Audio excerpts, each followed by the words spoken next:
Hello, hello. It looks like we're live.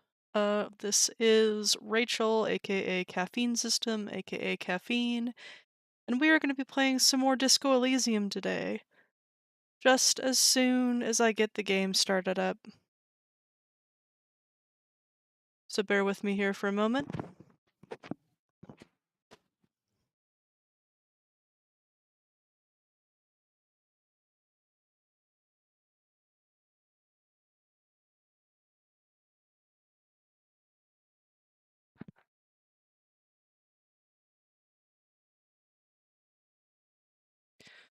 Hopefully audio levels and everything are okay. I did not change them since the last time I did this, so they should be fine. But I guess we'll find out.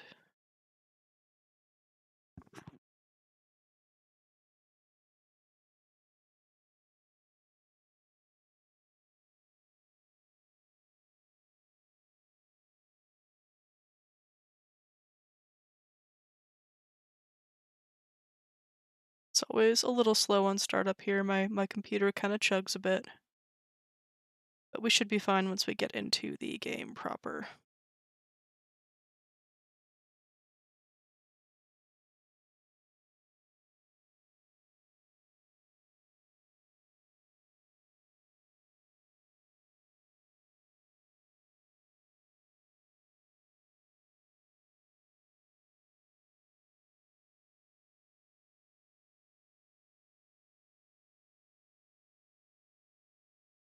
I've had a bit of a just a kind of a tiring week. Not anything in particular. Just in a little bit of a funk, and I'm not sure what's going on. So hopefully this will help a bit. This is my last day off this week. Normally I have Thursday as well, but they've got me scheduled working tomorrow. So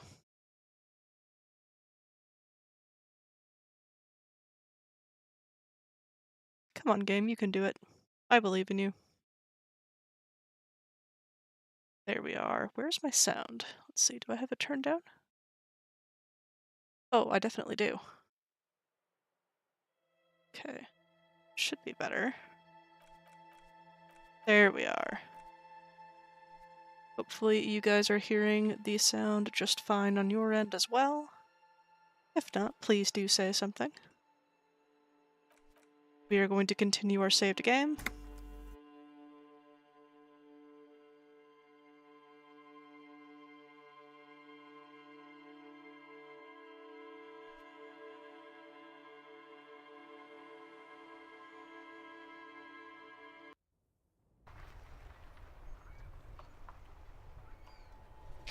So we had left off. Left off towards the end of the first day of our investigation. Oh, hey, Light, welcome in.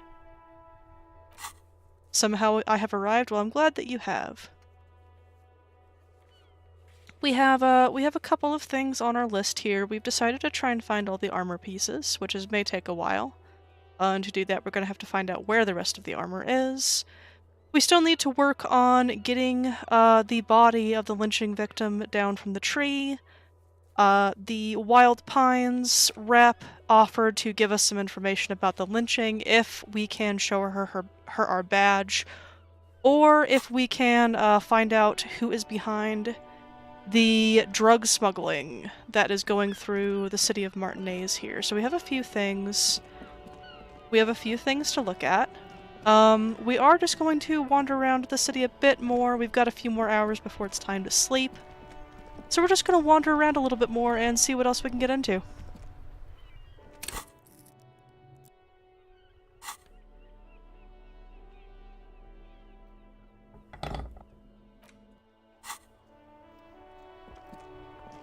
Let's see what we have over here. This book has a rose, a pistol, and a half-naked dame on its cover. On the cover stands a very muscular man, surrounded by flames.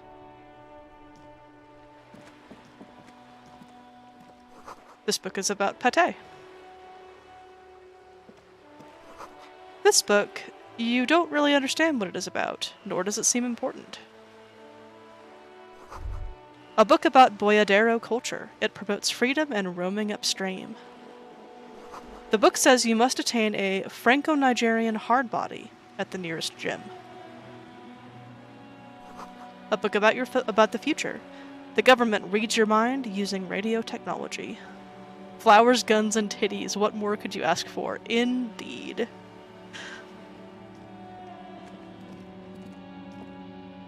Hello, sir. Step right in. The store is open. A young girl with chubby red cheeks waves at you, smiling. Her nose is also red from the cold. Hello. Are you interested in a new and exciting book? She stomps her feet to feel warmer. What kind of a store is this anyway? It's a bookstore, sir. We sell books, postcards, and some board games. It's called Crime, Romance, and Biographies of Famous People. Whoa, whoa, whoa, whoa. Hold your horses, little girl. What's a board game? Board games are like little games on a table, made to pass the time. There are several different ones, but sailors here mostly buy cards. What's a book? That is a book. They have stories inside them. It's like someone told you a story in a really long letter. She is unfazed by your questions. She would consider it impolite to point out any perceived weirdness. And what's a postcard? A postcard is a small cardboard picture. You can write a few words on the other side and send it to your friend or beloved. Interesting. Thanks. My pleasure. Anything else you'd like to know? Is it okay if I ask you some questions? Okay, sir. I'll try to answer any questions you have. I hope they're about books. What's your name? My name is Annette, sir. My mum, her name is Plaisance. She owns the store. She's inside minding the register or organising the stock. The girl gazes at the window, then suddenly jolts, her eyes wide as if recalling something. Feel free to step in and browse our wares. And you're standing out here in the cold because... I'm signalling that the store is open. Otherwise people might not know. They'd miss out on the crime, romance and biographies of famous people. A sudden gush of wind turns the pages of the books on the counters. She covers her face, smiling. But she's cold. You're cold. Can I help in some way? Kind of you to offer, sir.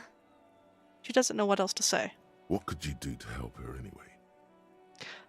I should have a word with the store owner, maybe? Oh, no, sir. I'm happy to help Mum by luring in customers. Besides, I have some hot juice in my vacuum bottle to keep warm.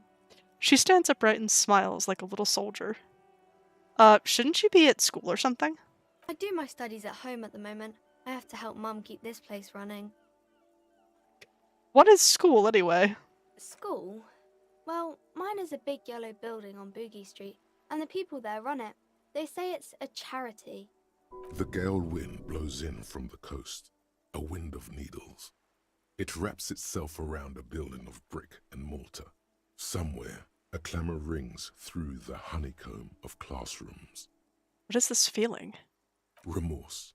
The parquet of assembly halls, the rows of stall bars are growing cold. The corridors stand empty. A girl's voice somehow finds its way through this strange feeling.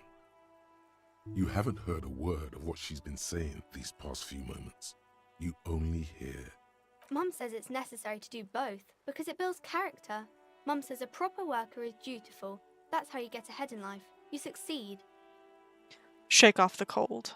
And how's this business doing? Mum says it's peachy. She was a little afraid at first. There's talk about this house being cursed. She looks over her shoulder. Behind her, the window has been boarded up. You sense the boards creaking, twisting for a second, and some kind of doubt in her tense shoulders. Light says, just noticed it's a hair down day for you. Yes, it is. I felt like changing things up a little. It also provides some cushioning so the earphones get uncomfortable less quickly. Cursed in what way? Cursed in the way that makes them say that no business has ever really thrived here, sir. That they all go... She's looking for the right word. Ass up. I wouldn't really say it like that, but I guess so. She blushes. This sounds rather serious. I should probably look into this. Narrow your eyes and look through the creaking boards on the window. We can go into the bookstore and ask about the case, but I don't see much more to look into here. Can't be berserker mode all the time. True. You gotta practice that berserker self-care sometimes. Yes, please do look at our wares inside. The postcards and board games you asked about are also there, sir. How does this curse manifest itself? It does not manifest itself in any way. It does not exist. I liked it better when we were talking about whether it's appropriate to stand out in the freezing weather. But, Kim, the plasmic manifestations! No such thing. The lieutenant stands at your side, stern and serious. Anything else you wanted to talk about, sir? What do you know about the other failed businesses? Nothing really, sir.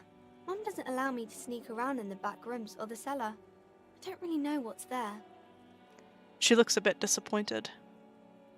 Enough about the curse for now. Maybe I can tell you about some of our books instead. What is this crime business? Crime fiction is about murders or burglaries or things like that, and the work of a policeman or a private detective who's trying to solve a crime and catch the criminals. Light says, tomorrow it is blood and glorious battle. Today it is self-care. Exactly. You can't bathe in the blood of your enemies if you're burnt out, you know? You gotta have balance. Like a well-crafted axe. Let's see. Why would anyone want to read? Oh, wait, not crime fiction. I need to know what crime is. Hey ho, Caffeine. Hello, Star. Thank you for joining us. How are you guys doing today? I've talked about how I'm doing. How are you doing? It's that bad. Point to your head. Crime is what we were solving before this conversation began. Why would anyone want to read about crime? It's exciting to people, I guess. They get to imagine dangerous things, and it's kind of like a puzzle, where you can guess who the criminal is, or how the good guys are going to catch him. I'm a policeman myself, by the way. You don't look much like a policeman. She examines you, as if to find something policeman-like. Huh, well, what does a cop look like then? Didn't mean to offend, sir. Sorry, sir. It's just that you don't look like Dick Mullen. She points to a book cover, on which you see a strapping Vespertine officer. He stands grimly over the body of a dead woman. Star says, you're doing okay now? Sat down with some cooked bacon. Nice.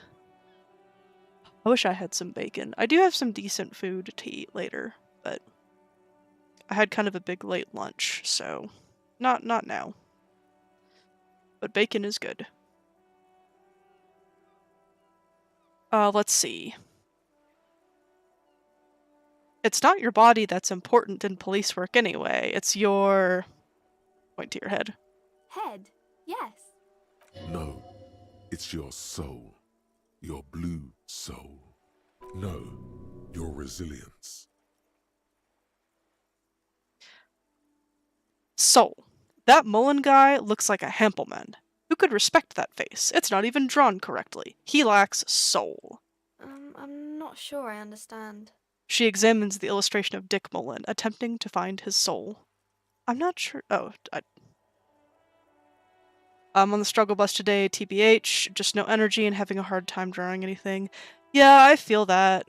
Like, I sat down and drew a little bit yesterday while I was watching The Legend of Vox Machina with my roommates. And just kind of like doodled a little bit, but that was the first time I'd drawn in a while. And I don't know. I'm just like... I don't know what's going on the past couple weeks. I think I'm still kind of tired from the move, and it's like, it's still sticking with me.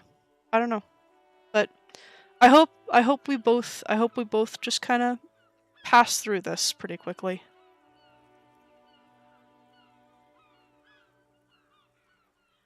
And sometimes you just gotta Sometimes you just gotta let yourself rest a little bit.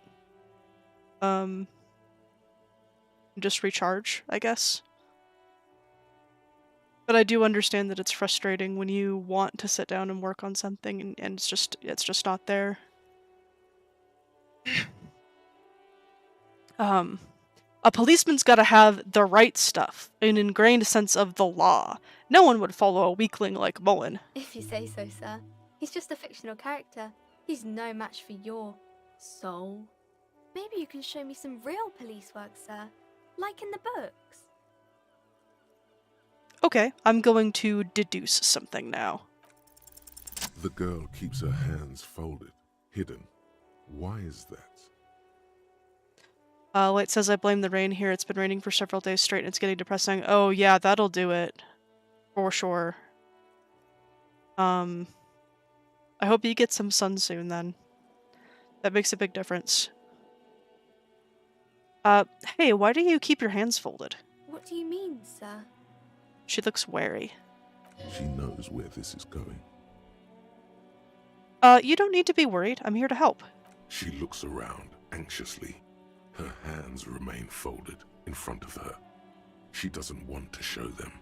The lieutenant stands by, looking at the two of you with little interest, a facade of true professionalism. He is far more intrigued by the situation than his poise reveals. It's okay. She brings out her reddened hands, her nails frayed, nearly chewed down to the flesh. You bite your nails. And you knew this from me keeping my hands folded? There were a few other hints. Well, that proves nothing. Anyone could do an easy deduction like that. Her eyes flash with defiance. She's not impressed. She actually is impressed. This is more like a defensive reflex.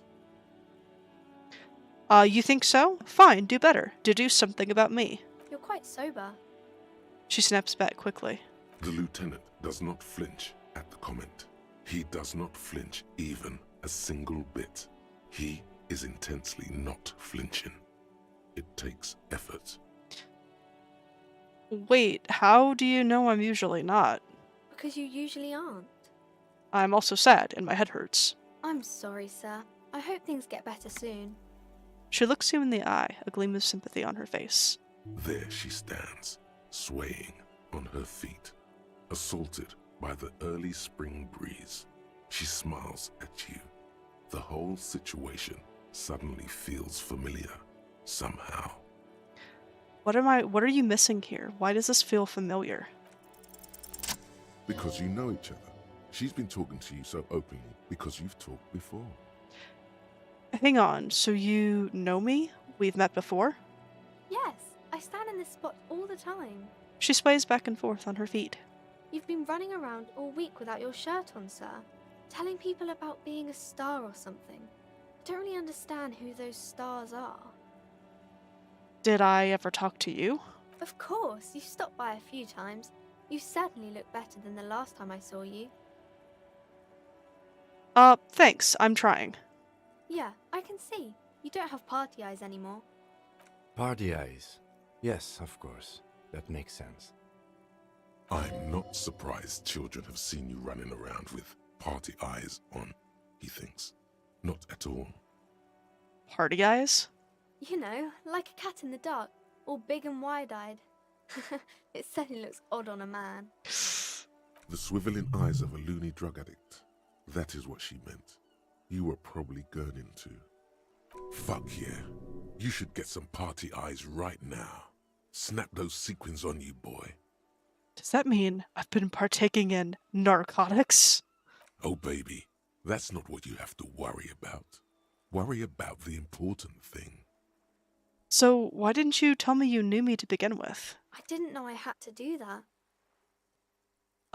Thanks. I've learned something about myself today. I'm glad I could help you, sir. So what is romance? It's the type of book where there's a rich lady and she has to choose between the good man and the bad man. She smiles at the thought, perhaps imagining herself in that situation. Or there could be a story about a poor lady getting a rich man. It's about man and lady business, sir. What about a poor man getting a rich lady? It happens, but usually the guy gets rich in the process. Or should actually be rich himself, but has lost his family property unjustly, like during the revolution or something. I see. Those are unhappy books, for most of the pages. People sad about what they have lost, but then it all turns out just fine in the end. And what about when both of the men are bad? These are not very common. You can't have a choice between bad and bad. Nobody wants to read a story like that. What if it's written really well? Well, maybe then it's fine. Maybe if the lady then decides not to pick either, because she doesn't need a bad man. Yes, that would be interesting. What about when everyone is poor? That's really not a proper romance story. That's more like everyday life. Well, sometimes you have to write about real life things. Not in romance books, sir. These are about nice and pretty people, and everyone is happy in the end. Well, what about a book where the man and lady business doesn't work out at all? I haven't read many of those. Maybe you should ask Mum. Yeah? You think she has one about an excruciatingly painful breakup? I don't think it's a romance story if the main characters break up, though. She pauses, trying to figure out the appropriate answer. No, think about it. One where they plunge into a torrid spiral of pain and recrimination, only it's really long and drawn out. Scarred for life. Phantom limb. No, I don't know. She looks at you with puzzlement. You can take this. Blossom like a pain flower. Yeah, and it drags on for years and years, with no resolution in sight. The girl is at a loss for words. Each of you filling with resentment and bitterness for having ruined each other's lives. She shifts and sways on her feet. Each of you looking tearing at the other's confused innards. And uncomfortable. Each of you tearing at the other's innards, leaving a gaping emptiness, a vacuum heart that still hurts ceaselessly. I'm sorry, sir. I don't know how to help you. Ouch. I don't need help. I need a real book that tells it how it is, not this drivel. Sir, sorry, sir. I'm still little. Oh no. I can't. No. What are we doing? It's time to leave it be. You're about to make a child cry. Are you proud of yourself? Right. Activate denial mode. You're not really an automaton. You do know that. Little girl, pardon the deviation. I wish to discuss books and other such matters. Yes, sir. Okay, bye. See you around, Annette. We need to go. We need to go leave the child alone. You mean the aftermath of a Hallmark holiday movie? Oh no.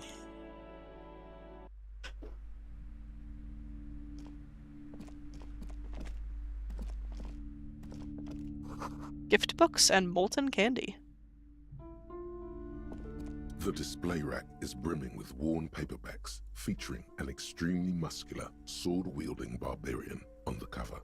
Nearly all the titles contain the word Hyundai somewhere. This is entirely, completely you. You have found the right books. Starkeep, tell me about the Muscle Man books. Oh, Man from Hyundai. A very popular series of adventure novels. They're awfully immoral and violent books. She looks at the book with some disdain. Why are they so popular? Blood and violence, scantily clad women, epic narratives, all those mystical things he encounters. They're bound to grab those with little imagination and nothing to do. Sounds good. Which one should I start with? What does it matter? They're all the same. However, the customer is always right, they say. Light says, still waiting for a movie that shows the original guy from a Hallmark movie after the girl fucked off to the Christmas tree farm or whatever, and just shows him fucking struggling. I feel like it might have been on Tumblr, but somewhere, like, somebody wrote a little, like, bit, like, a little, like, short fiction, short writing piece, which that was two guys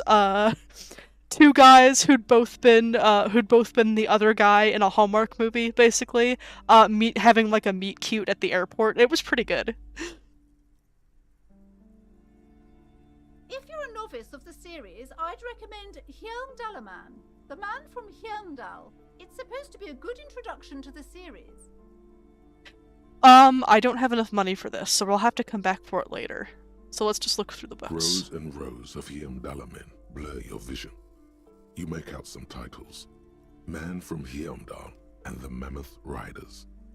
Man from Heimdall, return to Heimdall. And the Solipsistic, Man from Heimdall and the Heimdall Man.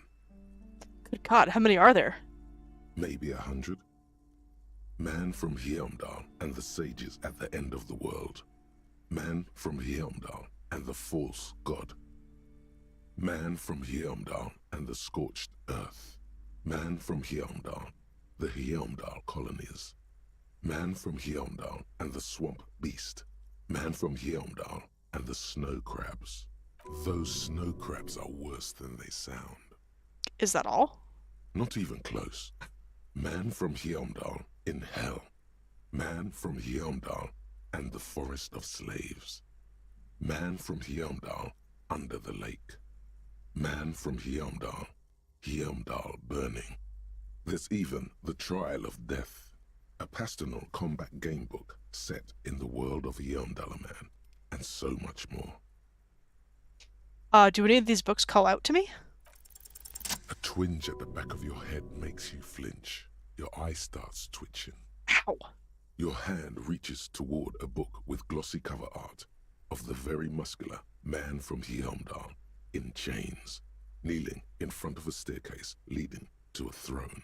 A woman sits on the throne, leering at the man.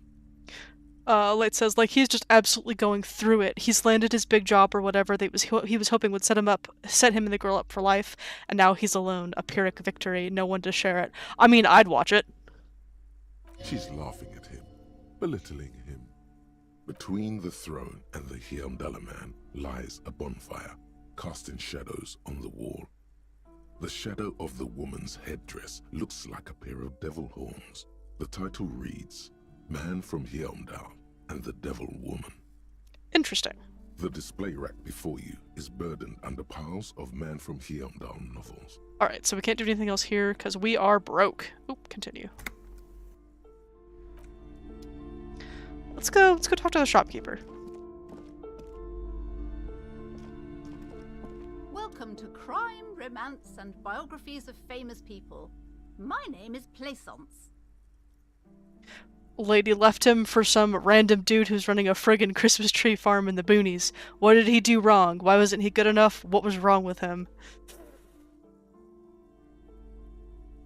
You know, it sounds like our guy needs to he's got like a period of self-reflection. And it's gonna be rough, cause you know, his whole world was like making a good life for himself and his girl, and now she's left him, and he doesn't know why, and he's gotta sort through some shit. Maybe he's gotta learn to love himself. Be welcome, and please take responsibility for the energy you bring into this space. And the course of the movie can go like, he meets a girl who's in a similar situation, and they help rebuild each other as friends, but then they're into each other. I dig it. I almost like, in that situation, I like it sort of being left ambiguous at the end. Like, maybe that turns into a romantic relationship.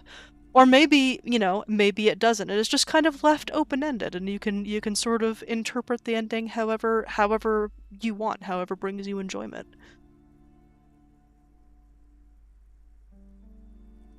A golden pendant hangs around the woman's neck, in the shape of what looks like a tiny fish head trapped in amber. Or maybe he bonds with a guy in a similar sitch and they become bros, and the message is that friends can lift you back up. I'm down for that too. Hell, maybe he even realizes he's gay, yeah. A curious pendant you're wearing. Narrow your eyes mysteriously. Oh yes, helps to have an anchor in these times. She clutches the pendant and narrows her eyes as well. So are you the owner of the store? I am the proudest owner of our little shop of culture. Her voice is high-pitched, as if to give it more penetration. She has fine-tuned her voice to find the most welcoming approach for attracting new customers. It doesn't work. Oof. The girl outside mentioned that this place is cursed. Cursed? Who said that? Annette? I will have a word with her. This place is not cursed. It has a robustly magnetic energy. Good for commercial activity. My business is thriving, sir. Don't mind me, ma'am. I'm just going to pop some Be Less Sad pills real quick. Doesn't feel like it's thriving. Feels ghostly. Your daughter is the one standing outside the store, right? Annette, yes, my daughter. I hope she wasn't slacking off again with her nose in science fiction. Tell me, was she at her post doing her job like a proper girl? Yes, of course. Wonderful. Did you talk to her? Yes. Great. On a scale of 1 to 10, how compelled were you to buy books after talking with her? Her opinion of her daughter depends on how well she lured you into the store. I'm not going to grade a human being. I don't do that. Come now, it's not personal. It's about proper sales practices and market research. I expect an answer. 10. She's certainly very polite and helpful. My precious, her dedication brings joy to my heart. If you have children, I hope they turn out as great as my Annette. All this pressure has made her really anxious. Do you know she's been chewing her nails? God, I've told her not to do that. It's such a disgusting habit. She'll get over it. Anxiety is a part of life. God damn it, I see about Hallmark movie plots. Some of the original guys in them deserve better. Yeah, it's a whole thing. They haven't those types of movies have never been really my thing, so I haven't actually watched a lot of them. But I know how it goes, and yeah, it's kind of fucked up. Like, oh, don't you trust me? Why are you being so suspicious while I'm out here by myself, definitely not hooking back up with my old high school sweetheart. A part of hers, too, clearly. I don't think she can do anything about it. She can, if she has enough willpower. This is what's called growing pains. Life isn't easy. Life doesn't give breaks. This lady's been through it. Come on, ma'am. It's obvious she can't do anything about it. You are placing an unnecessary burden on a young child. What you're doing is wrong. Even I know that, and I usually don't know anything. She stands stiff and severe, silently fuming. 10 or so seconds pass without change. Oh no. Hold on. I need to invite her inside and apologize. She must be freezing out there. There. I don't know what to say to you. My husband, he tries to teach me business lessons. I have what my mother called a dull mind. All this stress. She stops, but her mouth keeps moving. Oof. It sounds like both the husband and the mother treat her the way she treats Annette. You're like Annette to your husband and your mother. Oh, well, my mother was horrible, of course. Absolutely perverse energies around that person. But my husband... I think some of those Hallmark movies are filmed in Connecticut. I don't know. I wouldn't know anything about it, honestly. And I feel like they're mostly geared at unfulfilled conservative housewives trying to convince themselves they made the right choice. I mean, there's probably a lot of catering to like wish fulfillment for repressed people there. 50 Shades of Grey did numbers in my very conservative, very conservative Southern California hometown, I'll tell you that much. I don't know, and also just like... I could go off on a whole rant about, like, glamorizing, infidelity and that sort of thing. But it's just, I think it's just kind of in a lot of media, in addition to those movies. My husband is completely different, of course.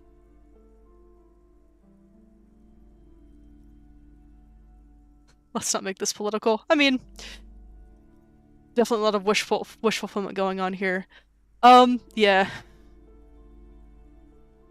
And like, I don't know. I feel like some, like to a certain degree, like fantasizing is harmless, right? But I think you can get to a point where you're steeping yourself in ideas that aren't necessarily healthy. Let's see. She told me she doesn't go to school anymore. She's been too busy helping me here, so she studied at home this trimester. This is a temporary solution, of course. I am a little out of it today, so I am not... Take anything I say with a grain of salt, I guess. I'm not at my sharpest for, you know, media criticism.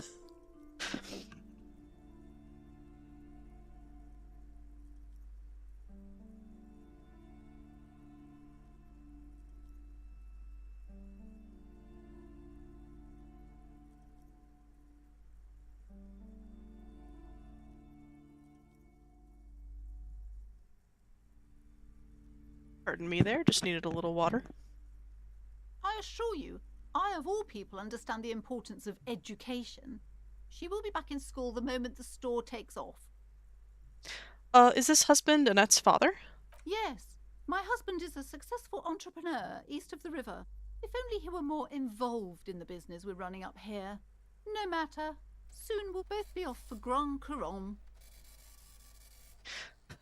Neither am I, but I still open my mouth. Yeah. I mean, I think we all do that from time to time. Oh, wait, Grand Couronne, what's that? It's a proper place to live. One of the most peaceful neighbourhoods east of Jamrock. You may know it for its massive housing projects. Your head feels light and dizzy. A cold breeze caresses your flesh. What's going on? Monstrous buildings loom over Grand Couronne. A cold wind howls in the empty halls of homes built upon delusions. Why? There is no life in Grand Couronne. No one can afford to live there. Oh, shit's too relevant right now.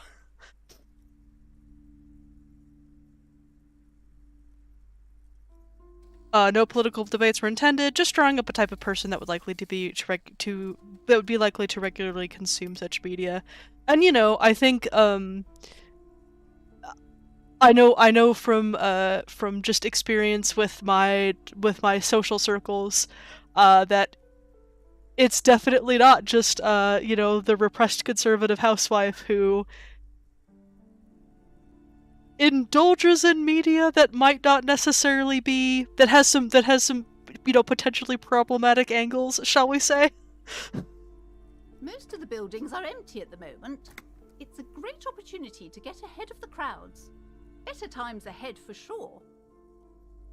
I mean, heck, sometimes you know something's kind of trash from one reason or another, and you just indulge in it anyway. And like, I'm not gonna judge people too hard for that at the end of the day. And your husband's also involved with the bookstore? He made the initial investment. Since then, he's been what you might call a silent partner. Is Annette an only child? Yes, I'm afraid so. A real treat she is. It would be nice if she had... No, we couldn't have afforded more children, really. Not in this economy. Why not? We're quite busy people, you know, my husband and I. Quite busy. Children are a lot of work. You don't look like a father, so I don't expect you to understand.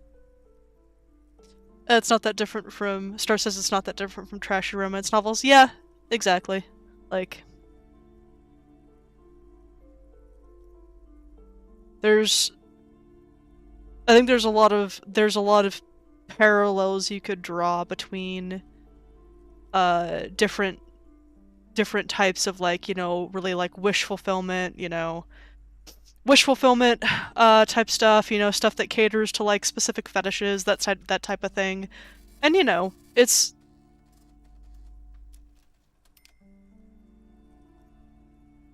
I'm not even sure what I'm trying to say. Basically, there's media out there that might not necessarily be quality, but it exists for a reason. And I'm certainly trying not to judge anyone for watching them, just speculating about what types of people a given form of media would be aimed at. Yeah. I'm sorry. I'm sure you do understand. Alright, I had something else in mind. The woman looks aloof, her features much softer. Occasionally she glances at her daughter's silhouette. What if I want to buy a book? Goodness, you were already doing good, browsing the shelves. Why'd you stop? Don't you feel compelled? Go, go. Get back there. The books await you. Alright, I'll take a look then. She smiles and nods, seemingly relieved. Farewell for now, book peddler.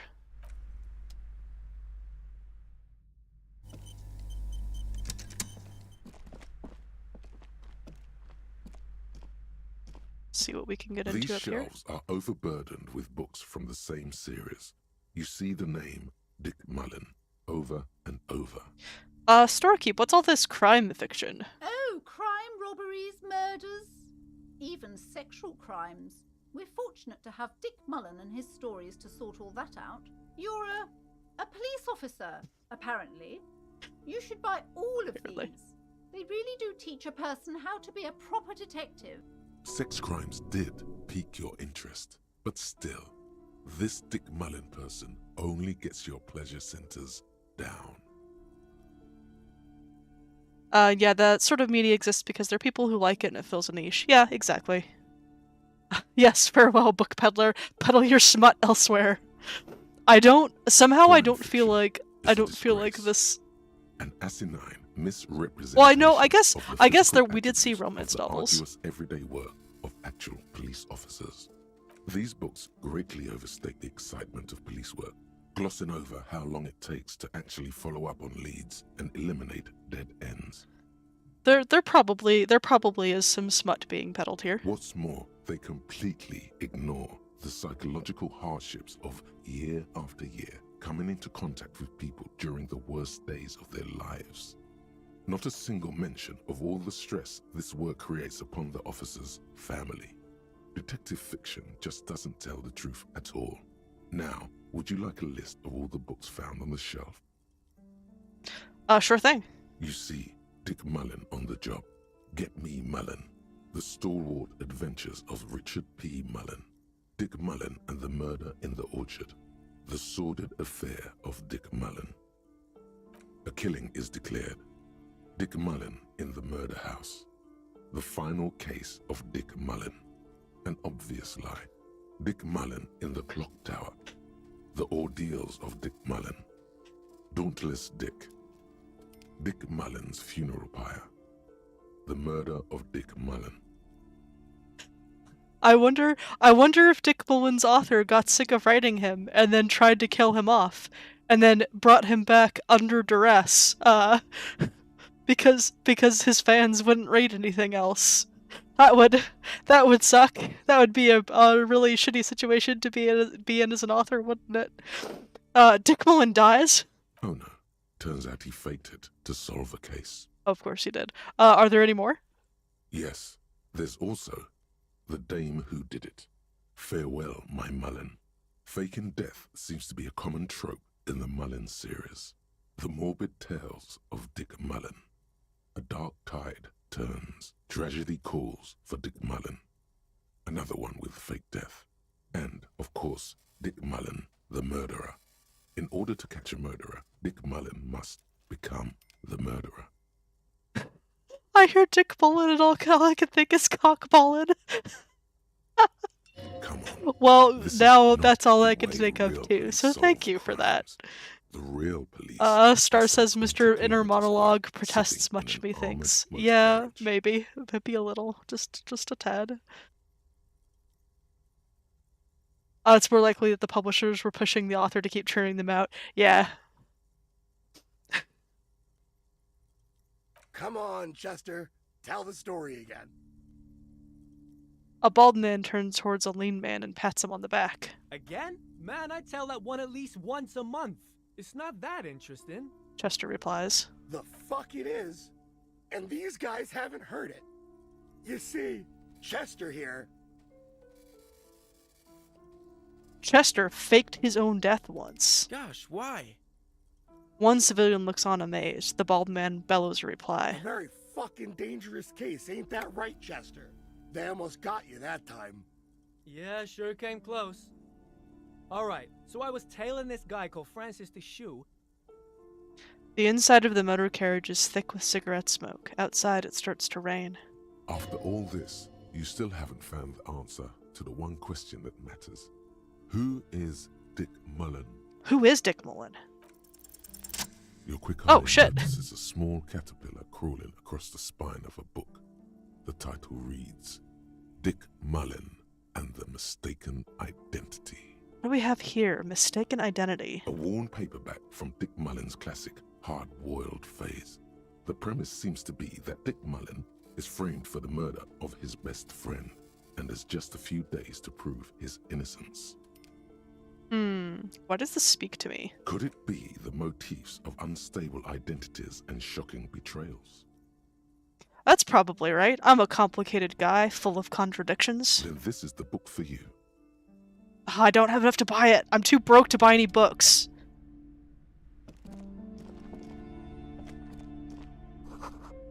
A quaint picture book brochure. Very colorful. Feels like they're telling you what your backstory is. Maybe. Maybe some things are being hinted at. It's a tome of fascist magic. Rather candid. The plaque on the shelf reads, Biographies of Famous People. You see a large variety of names, none of which ring a bell. Storekeep, anything of note in the shelf? I would say... The Greatest Innocence. Yes, most certainly. It's an important educational tool, delving into the depths of history, religion, and their relation to innocentic power. Who or what is an innocence? A very influential historical figure. But surely I don't have to tell you that. You're a law officer, and law officers have at least some education. The book is also very daring. The author aims to re-examine the universal understandings of the innocentic system, creating a fresh vantage point and a shift in the tired order of things. I thought it was about which of these innocences is the coolest and greatest. Perhaps for a layman, deep analysis is necessary to peel back the multi-layered meanings. So you recommend it? Certainly. It's prudent for a person to have at least an elementary understanding of history and society. Imagine the chaos we'd be in otherwise. You feel like you should get this one. Definitely. It's important somehow. There's something personal inside. I'm interested in that Greatest Innocence book. A true cultural touchstone. Finally a Enjoy book the I can read. afford. Look through the display of books. Browsing through all the books with all their names makes your head spin. None of these seem important or relevant. It's all just vapid egoism. Suddenly, a particularly odd title catches your eye. It reads, High Speed Love, the tragic true love story of Jacob Irv and Alfie Delatraz, by one Cecilia Averbrook. What's it about? High Speed Love chronicles the romance between two of the finest tip-top tourney racers in history. One of them is the madcap driver, Jacob Irv. His blonde mane graces the cover. Next to Irv's life story, you see a slim biography of an Occidental rock star called the Anti-Star. He's famous for shooting morphine into one of his eyeballs and cocaine into the other. Your participation in capitalism is noted. I mean, Next to that, how else am I the supposed to get Australian books? radio personality Guillaume Bevy stands in front of a rundown drug den. He's a permanent fixture on Channel 8, reporting on real-life crime and ruining cops' days. I really must insist you buy one of the books. Reading them is not I for did! free. Do still browse though, but not too long. I She just bought a understands she has book. dared against the customer and immediately corrects course. I'm sorry, I did not mean to rush you. You are browsing. Go ahead. Take your time. Time is commerce. Ma'am, I spent more than half the money I had on a book just now. Speaking of which... The Greatest Innocence by João Paulo Salomão Lopes de Fuego. The book is large and heavy. Oh wait, we're gonna hold off on that, because we can use those to pass time, and that's not something I want to do right at this moment. Several maps have been attached to a bulletin board hidden inside the alcove. They're held up by small pins. The board has come loose from one corner. The maps look old and faded. Your eye catches a map of Insulinda, a map of Revachol, and a map of Martinez. Let's look at the map of Insulinda. This large map displays archipelagos. You see a constellation of small dots on the light blue emptiness of the Insulindic Ocean. The largest in the northeast is La Caillou. You are here. Another, far away in the southwest, Seminese Islands, Ile de Fantôme. What else? Ozon, Laurentide, Fas a la Mer, Archipelagos, North Arcade Islands, all just specks of dust on the vastness of the Insulindic. On the edges of the map, the color fades into a blur of dotted lines, black and white. In the northeast, a dust mite stands on the north coast of Caillou, in a bookstore. It's you. Radiating outwards from you, the suzerain Revachol. With a radius of 80 kilometers, still, the crown jewel of this Isola would be barely visible. Squint, can you see cities on the islands? You can, on Caillou, Revachol, a single black star, on Ozon, Fondelier, and Vilmandu, on Archipelagos, Croyan Moran, Villiers, on Seminine, Olduvai, and on Laurentide, Deora of the Seven Seas. Lost little pearls of light, tiny fires in the dark. Look at the edges. The ocean breaks apart into a tangle of cosines and azimuths, all pointing into pale nothingness. Windy is the north azimuth. Grad is the northeast azimuth. Samara is the east azimuth. Seol is the west azimuth. Isolas, they're called. Connections to other worlds. Words past the Insulindian, unknown to you. You only know you've never been there. You have little idea what they are.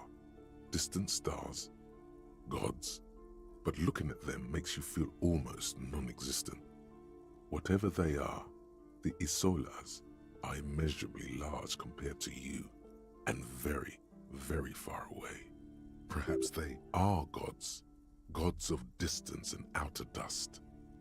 We're too stupid to get the full lore dump.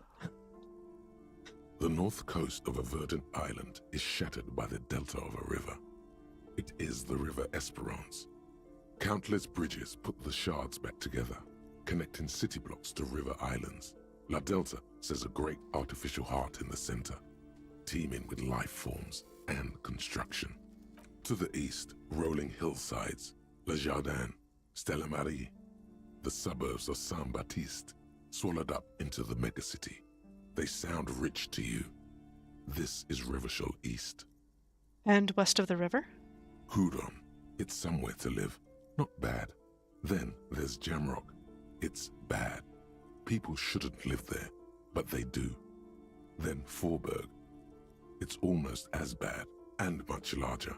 Then Coal City. It's the worst. And Martinez? It's so small you can't even see it on the map. No, wait. There it is, north of Jamrock, the strip of coast next to the Greater Revachol Industrial Harbour. It looks downright despondent. It's almost Coal City, to be honest. No, Coal City is worse. A charred limb. Rain falls on its slick black streets. And then there's the burnt-out quarter in the heart of Jamrock. Is it cold in this bookstore? Or is it just you? No, this is somewhere to be. This is all you have. But it's still something. Streets and sodium lights, the sky, the world. You're still alive. Look at the map of Martinez. It's not really a map. It's a tourist thing. A picture postcard with buildings on it, drawn from an isometric perspective. A date in the upper right corner says 48. And we're in 51, I believe, so this would have been 3 years ago? Still, it's detailed. Could be pretty useful for scouting ahead. You see the jagged boxes of an industrial harbour, even the whirling in rags there. Storekeep, can I buy these maps? I'm sorry, officer. The map of Martinez is the only one available. The other two are not for sale anymore. And besides, you could scarcely afford them. They're quite valuable, though they might not look it. The map of Martinez is 90 cents, though. You seem to underestimate my resources, but sure, okay. Yes, yes. Are you interested or not? I'm not going to try stealing it. I want to buy the map of Martinez. Always good to be informed of your surroundings.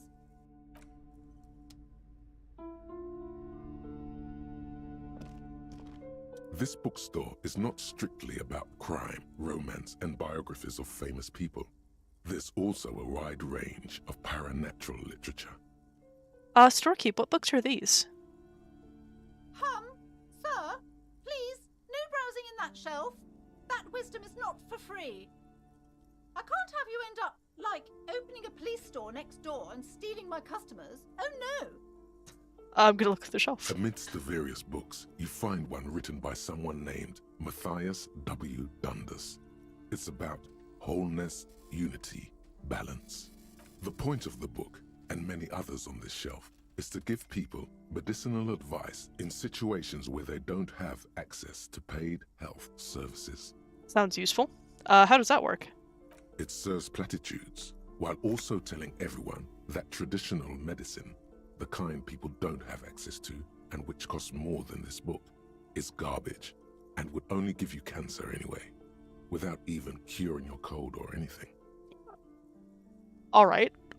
Wholeness, unity, balance, on the other hand, can basically take care of anything. Though it is important to note, when it's up to your mind to heal yourself, then it's because of your mind that you're ill in the first place. Does the book say anything else? The book features chapters on topics such as how to find magnesium. It even lists plants you can harvest magnesium from. How to continue drinking if you're an alcoholic who has destroyed his liver.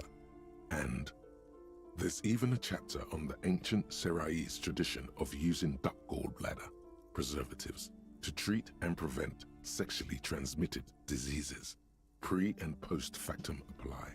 Nothing worth buying. The snake oil sales book. A little bit. This is just mundane garbage. What's even paranatural about this? We should try to find something truly otherworldly. And we've heard about the curse, and we learned about the remote viewers division. The throbbing in your head increases. Ooh, that was a every critical passing success. moment you gaze Damn. at this shelf. Suddenly, as if out of nowhere, a small green book becomes apparent. The title of it reads, Medicinal Purposes of the Pearl. What's the pail? The book contains very little explanation on the matter. This knowledge seems to be taken for granted. What's this book about? The book contains descriptions of various pseudoscientific therapies, alternative medicines, and folk remedies involving the pearl, also known as le territoire. For example, it recommends vigorously swatting one's naked body with a venik or hand broom, made from the leafy twigs of a young birch tree from the near pearl.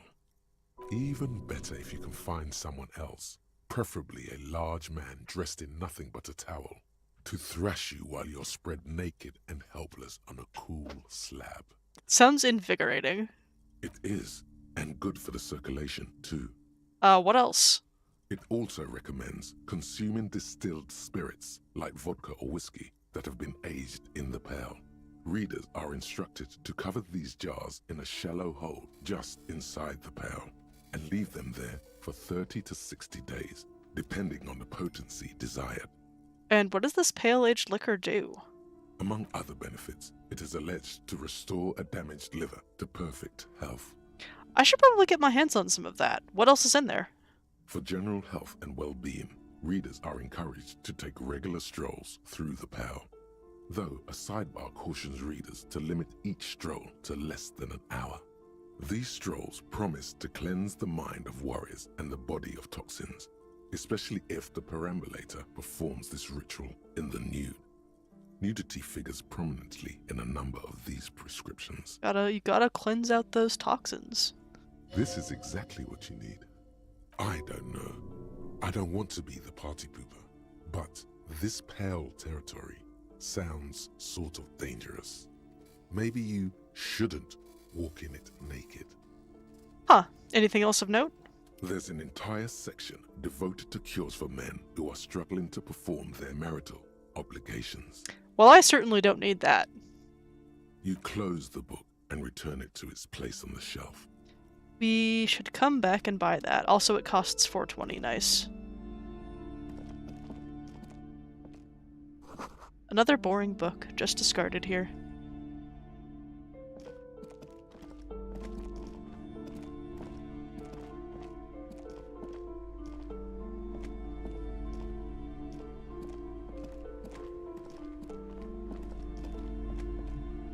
A small mountain of colorful board game boxes. There are numerous types of games for all ages. A lot of shelf space seems to be taken up by Wirral-related merchandise. Storkeep, what board games do you have here? Wonderful board games, sir. The Viticulturist is a classic for sure, or perhaps you'd like Archipelagos of Insulinda, a very educational game for those interested in geography. Browbritter is a fun game of economic competition, but can get quite intense after a while. We have games for the whole family. You can play with your children. Who are you going to play board games with? Do you have friends or family? Do I have friends? Look at the lieutenant. Are you actually friends? Or just colleagues thrown together by circumstance? I don't feel as if I have any kids. Friends are technically like family. She fiddles with her pendant, thinking. For playing with friends, I'd recommend Suzerainty. It's a civilization building game where you build a civilization, then set off to brutally colonize and repress other civilizations. It'll cost 12 real. Seems good. I don't have 12 real. How about all these whirl things? Lousy auras there. No, role-playing games are popular among those types. You know, who are into those kind of things. Personally, I don't like it. Not at all. Yeah, those lousy role-playing gamers, am I right? I've heard they turn people into occult enthusiasts. That they have rituals where they try to summon entities. Highly immoral stuff. You can still buy them, though. I'm gonna look through the pile. An endless variety of source books, lore books, and codices litter the table. The topmost book is titled Welkin Compendium, 2nd edition. There's also a large hardbound tome with intricate cover art, The Hunters of Katawak, Boreal Creature Compendium, and a Pick Your Path adventure game book titled Tales of Wirral, Cavern of Velkrag. Anything that really catches my eye? There's a box that says Wirral, 3rd edition Mega Setting Supplements Module. The side panel notes, a fantastique adventure board game, new maps and miniatures. A sticker on it displays 25 real. Nonsense for anemic Beano clods. Well, I can't afford any of this game stuff right now, so we're just gonna leave. I call Warlord Gandhi. The book collects the national recipes of Arda. They are all about lake trout.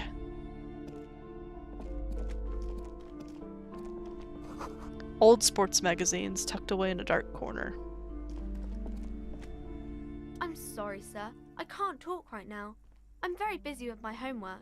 I have so much homework now. You just can't win. What are you doing now? Math. It's really difficult. Like, really.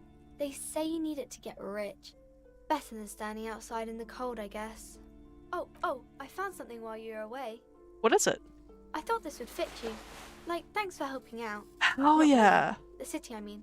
Like a detective does. A detective hat? Yes, just like the one Dick Mullen wears all the time. You'll look way more serious with that. Right, I have to get back to my homework now. Before Mum notices. Man, this is hard. She looks back at the infernal scribblings under her nose. Okay, bye. See you around, Annette. We got a new hat! +1 encyclopedia. You know what? Why not? It'll help us be a little bit less dumb.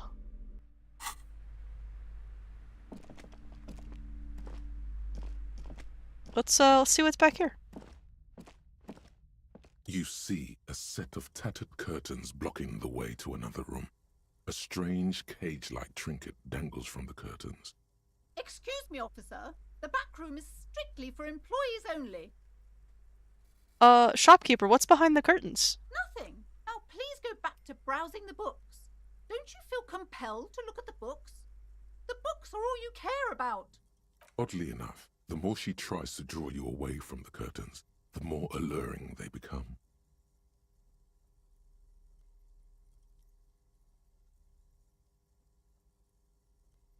Excuse me. Plot twist, you actually are Dick Mullen. I mean, I don't know. You see some kind of charm, an irregular polyhedron assembled from bones, sticks, and straw. Inside, a disturbing fish head with empty eye sockets stares at you. Aside from poking at it suspiciously, there is nothing else to do with the fish head charm at this time. The curtains remain shut before you. I'm gonna pull open the curtains. Just as you're about to pull apart the curtains, the petrified voice of the shop owner cries out once more.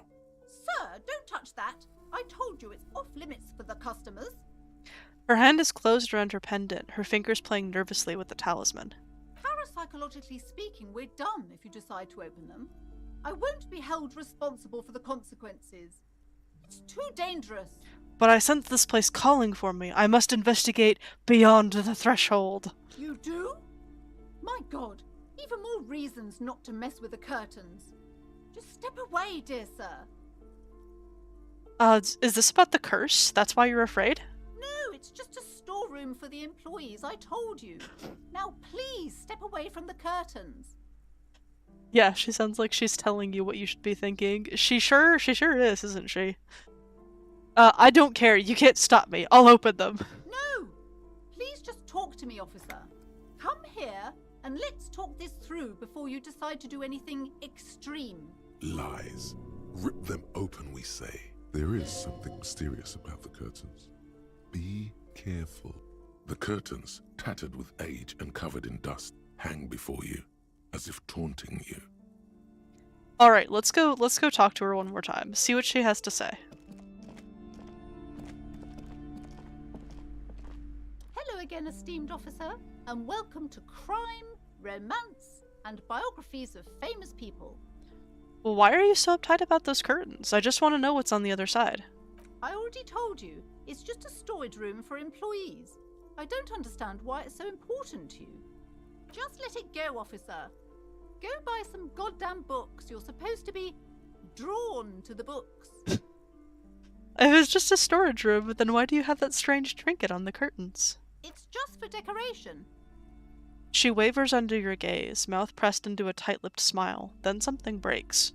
Okay, fine. It's because this place is cursed. Just like Annette said, they don't call it the doomed commercial area for nothing. Are you happy now, officer? Happy that you've ruined everything? She closes her eyes and starts mumbling something to her pendant. Take it easy. You've broken her resistance. Pushing her further will gain nothing.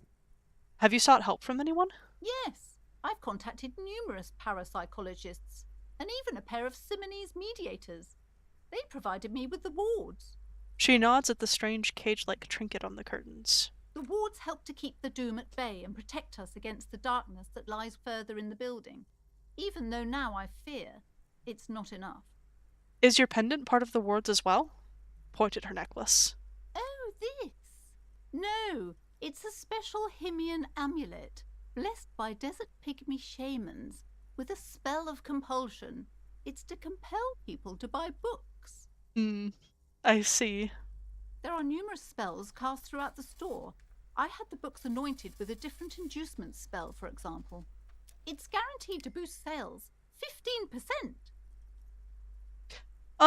Why didn't you just tell me right away about the curse? It's not good to talk about the curse, not in detail. The negativism, it's dangerous. Talking about the void wraiths angers them. Such wraiths may prove a formidable enemy.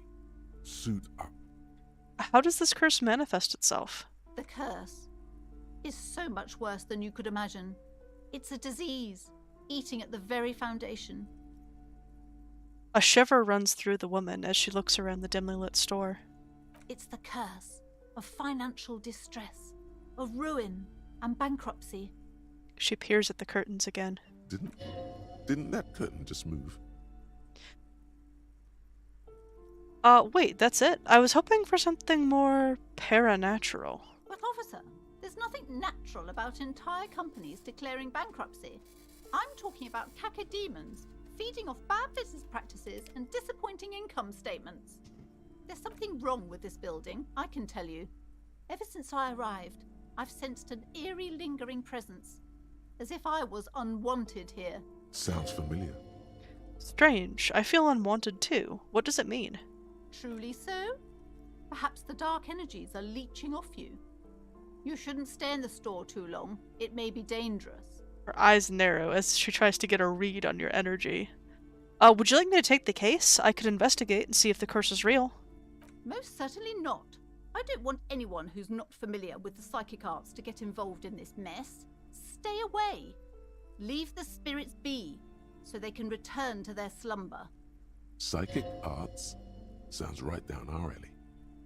I'm gonna try and convince her to let me investigate the doomed commercial area. Slither up to her, you silver-tongued fiend. Show her what world-class perfidy looks like. I do love drama. Ma'am, I came here to help. I've handled paranatural situations before. Are you sure? Don't think I haven't seen charlatans before. I sense the psychic emanations from afar. The sleeper beyond calls out. I'm not sure I can trust your claims. Honestly, you look like a bit of a drinker. I'm sorry for being so blunt, but... Hey now, hey. You need the booze to focus, alright? The lieutenant keeps his usual stony calm. He silently picks out his notebook. Go ahead then, rock her world, he thinks. I'll compose some notes. I admit I've had my share of drinks, but only because the spectral realm is parapsychologically taxing. How do you know all this?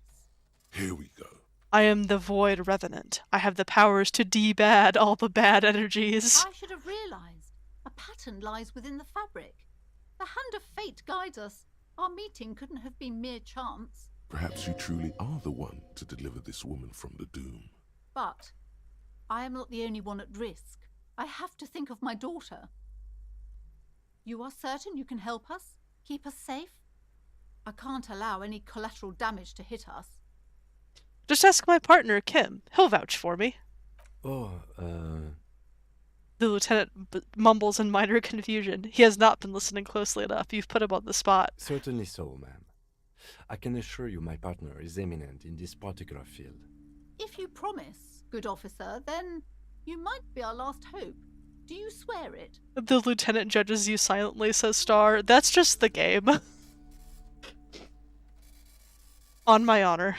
Thank you, sir. There's one more thing I haven't told you about yet. The entity. The entity. Do not act surprised. You know of these things, sire. Of course, the entity. Close your eyes, for I have sensed its presence. You have? The entity takes the form of a woman, a witch probably. I've suspected that she must be connected to the curse ever since I first saw her. Did you know that she lives inside the chimney? Chimney. The passage between heaven and hell, of course. Yes, that chimney is part of the building's central furnace, and it's enormous. She has barricaded herself behind some metal security curtains. God knows what she's doing there. Some unnatural magic, I assume. You should go find the entity and ask what happened to all the companies in the building. What is the source of this curse? Here's the key to the warded door behind the curtains. Take it. Oh, and please do return to me after you've looked round. I'm quite anxious to know what she has to say about the curse. What you discover in there. Unbelievable darkness and ruin. I had a few more questions about the curse. Okay, but please, only a few questions. You wouldn't want to disturb the spirits. Okay, never mind. The We've woman exhausted looks that. aloof, her features much softer. Occasionally she glances at her daughter's silhouette. Farewell for now, book peddler. Alright, let's see here. So we have investigate the doomed commercial area. We have to search for the malignant entity. Plaisance said she lives inside a chimney. Find a way in. Let's go. Side quest time, boys. You see a set of tattered curtains blocking the way to another room. A strange cage-like trinket dangles from the curtains. Pull the curtains open. You see a dimly lit room full of dusty furniture and trash. A doorway stands in the back, covered in dozens of scary little cage-like trinkets, your shadow looming over it like an omen. A small terrified "oh" escapes from Plaisance as she tries her best to look away, her round face buried in her hands. Alright. It is dark back here, so we're gonna need our flashlight. Probably our crowbar, honestly. Let's see what we got. Ghostly silhouettes of hair dryers. A vaguely androgynous portrait of a man. A heavy door with a missing handle stands before you, covered in dozens, if not hundreds, of little oddly shaped trinkets and charms. It appears to be locked. Let's knock on the door. Only an echo.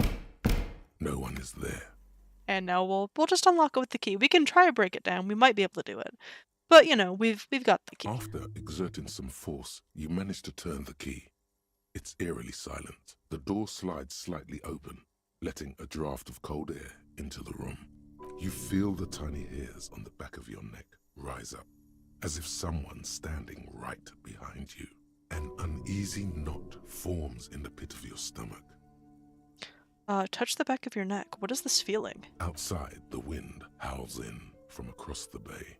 The building at Rue de Saint-Ghislain stands like a matchbox on its side, with men inside, like little wooden sticks, ready to catch fire. A panicking woman squeezes the pendant around her neck until it leaves a mark inside her palm. A man, a few meters away, stands frozen with a key in his hand. Somewhere inside, a spider is spinning its web. We're not gonna make Kim go in first. We're gonna go through the door. We're a big, strong lad. Oh, hey Kim, what's up? What is this place? It's an adventure. No, it's a gym. Though it looks like no one's been here in ages. I doubt the electricity still works. Good thing we have a flashlight on us. An eerie feeling rises in your chest. What if there's a reason why no one's been here for ages? Yes, because it's closed. No need to look for supernatural explanations where a banal one will do. Now let's move on, shall we? But Kim. Sand is dripping from a punch bag.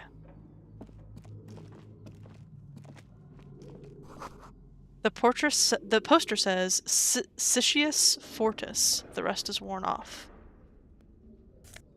Shot put ball. Ooh, price $13.77.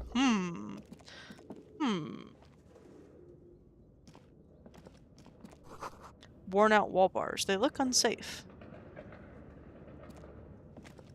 A barbell lies on the floor.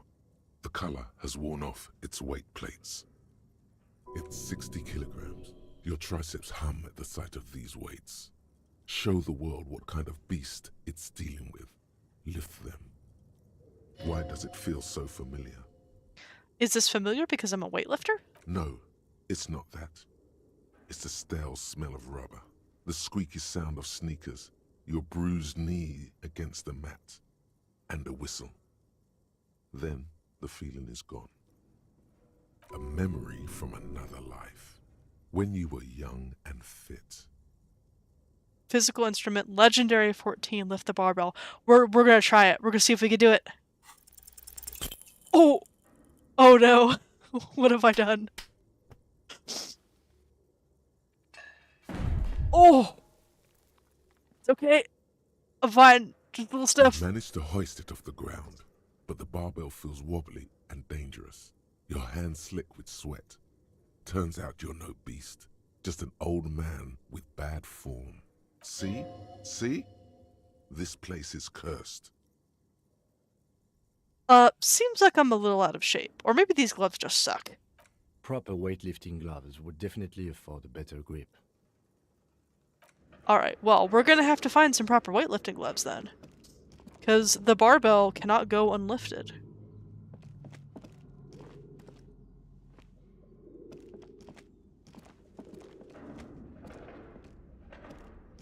The lieutenant continues to judge you silently.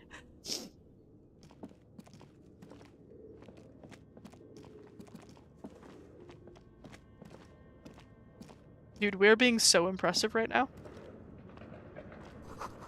A large demijohn full of strange liquid. Wild animals stare at you in the dark, stuffed and mounted. Poor animals, no rest for their bodies after death.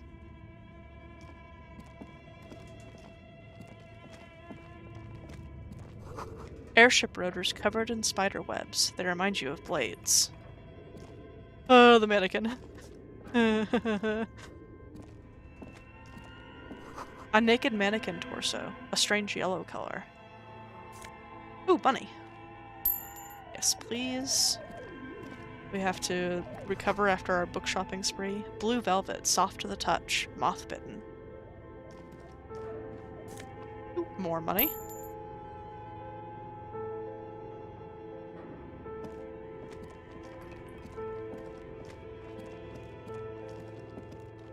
Your flashlight slides over an old green chalkboard covered in scribbles, sketches, and schemes like some ancient cave mural.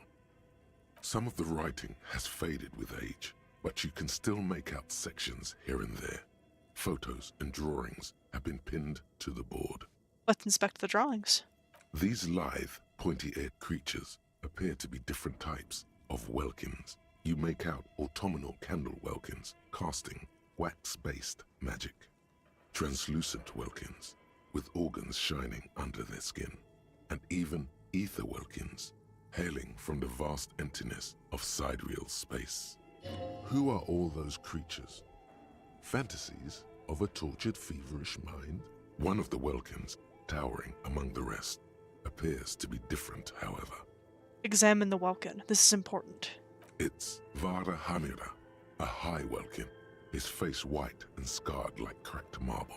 This is clearly a welkin supremacist.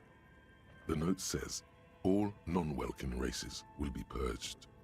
The Haldor, the Twarg, the humans, and even headless men, all of them, purged.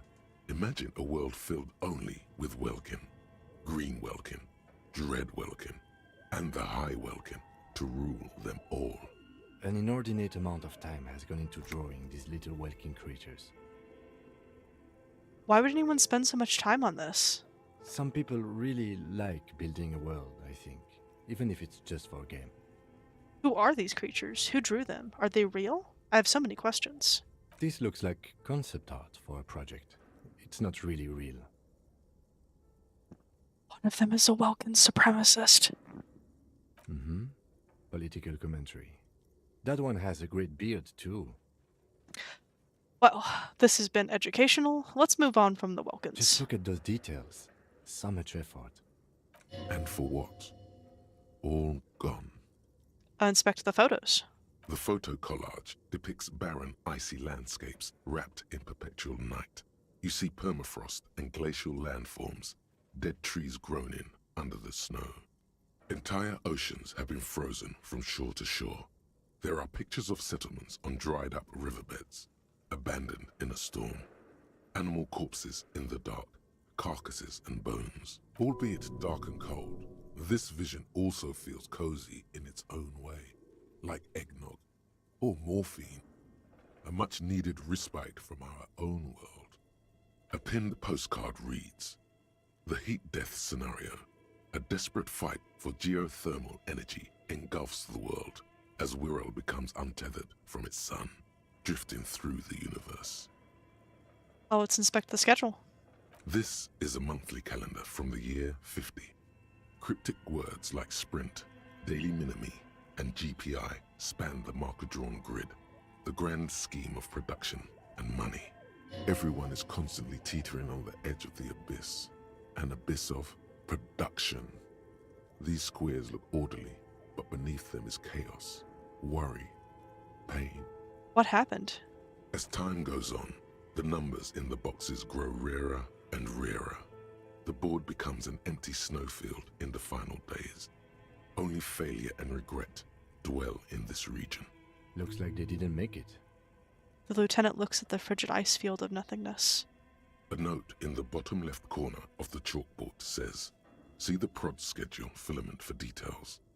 Let's inspect the notes. The handwriting is only partly legible, but you can still make out 3 slogans: Call in, Tune Out, Wirral Untethered, and Heat Death of the Universe.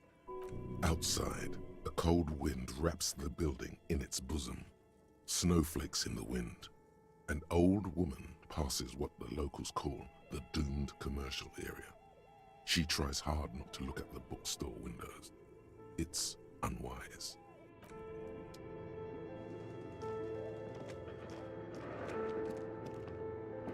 This old fireplace is covered in lines drawn in blue and red marker, the mesh spreading over the stone like blood vessels on alabaster skin.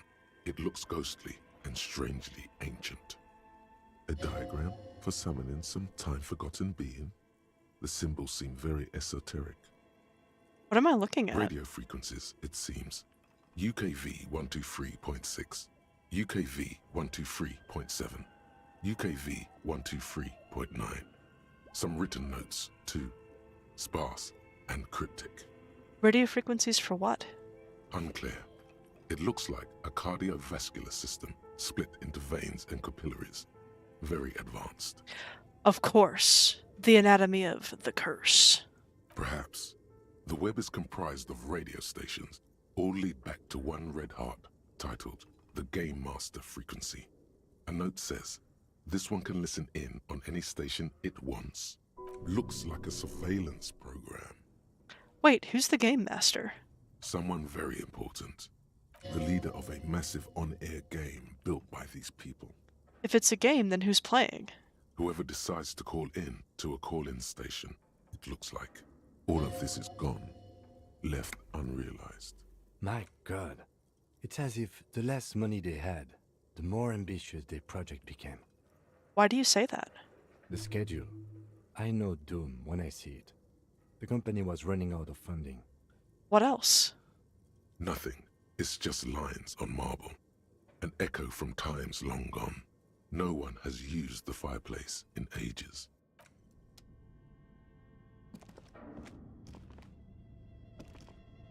This appears to be some kind of machine with a cube-shaped heart and a wired framework. The keyboard has a rectangular on-off button. A piece of paper still hangs from the printer. A radio computer. Just sitting here without anyone inside. He sounds surprised and a bit cautious. Do you think I should turn it on?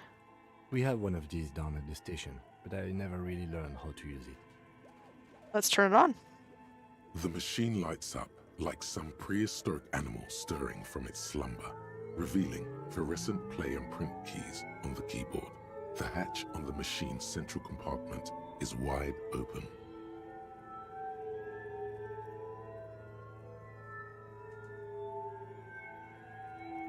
Look inside the compartment. It's empty like a beehive without its brood. Some cables have been left dangling, disconnected. This is where the memory should go. The lieutenant notes, observing the machine. Press play. Nothing happens. Press print. Nothing happens. Press play again.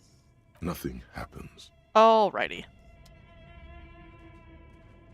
What's up, Kim? Okay.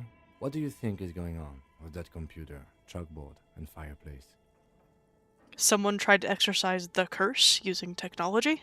No, that's not it. I think The lieutenant takes a step back, steepling his hands. it looks like one of those popular pen and paper role-playing games. Only these people were trying to automate it, make it work on radio computers. Utter madness, he thinks, as a compliment. How were they planning to do that? Through call-in stations. None of the players have to be physically present.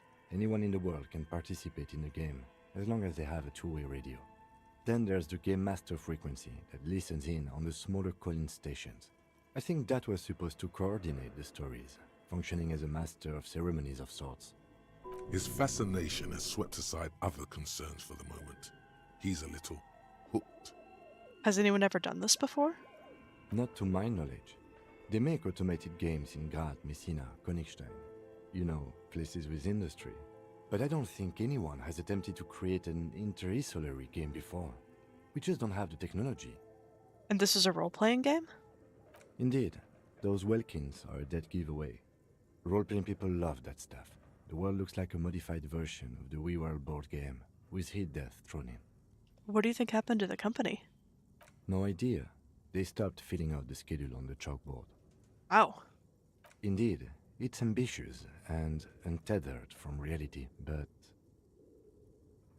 The curse got them. I see no other explanation. Ah, yes, the doom of bad business practices.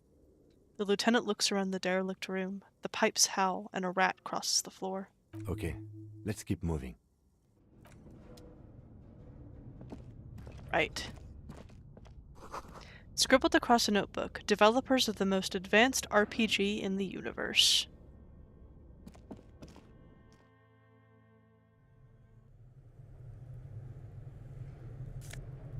Money and some medicine, very nice.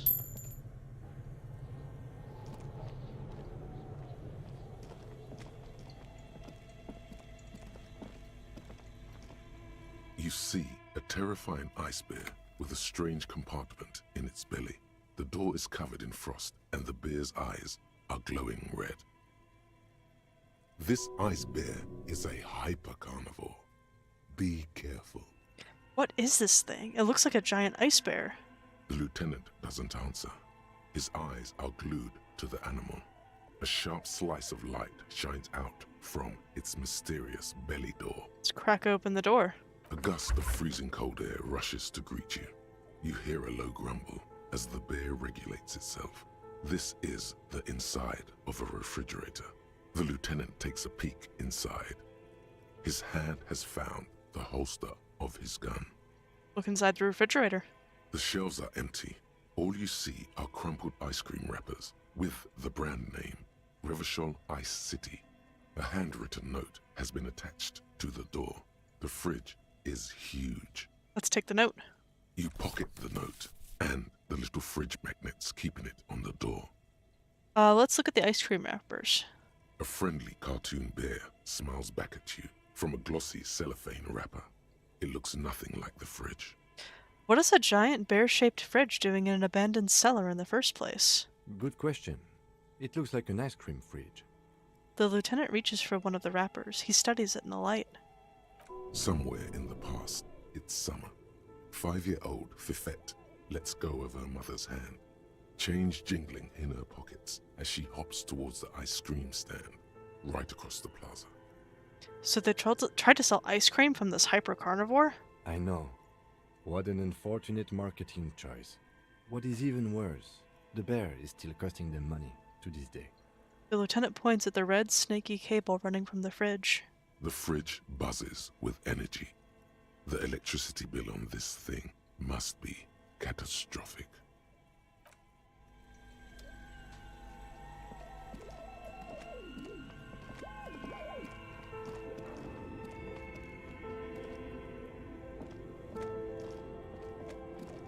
A thick layer of coal dust covers the furnace, coloring it pitch black.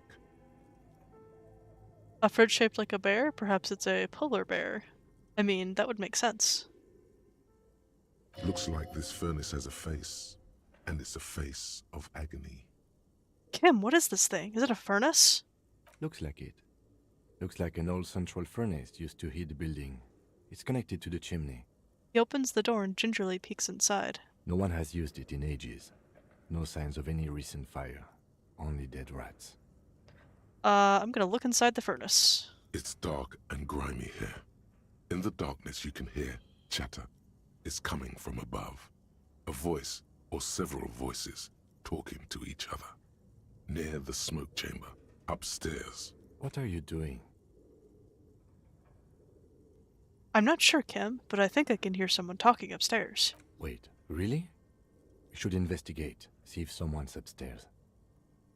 Those voices I heard. Maybe it's the malignant entity? Plaisance says it lives in the chimney. You're right. The rooms do look like they're connected. But malignant entities don't exist. At least not the supernatural kind. Then what was the chatter you heard? I'm gonna yell, "Hello!" into the furnace. Something breaks loose in you. A mighty bellow echoes throughout the chimney's depths. The chatter of tiny voices above suddenly cease. Then, You hear a woman's voice answer. you've awakened the entity. And it's a woman. Of course. The malicious entities are always women. I summon the ghost of this doomed commercial area. Now begone, vile succubus. Hello? Did you say anything? I can't hear you. Please come upstairs. There's a safety curtain on the second floor. I'll open it. After you, officer. We'll leave.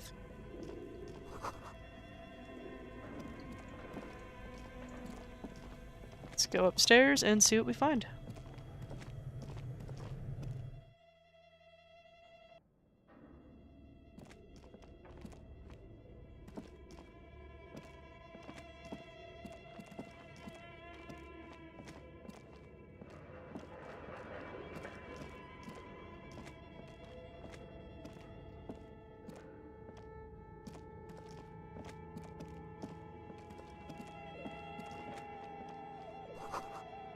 Shoes in a puddle of melting snow.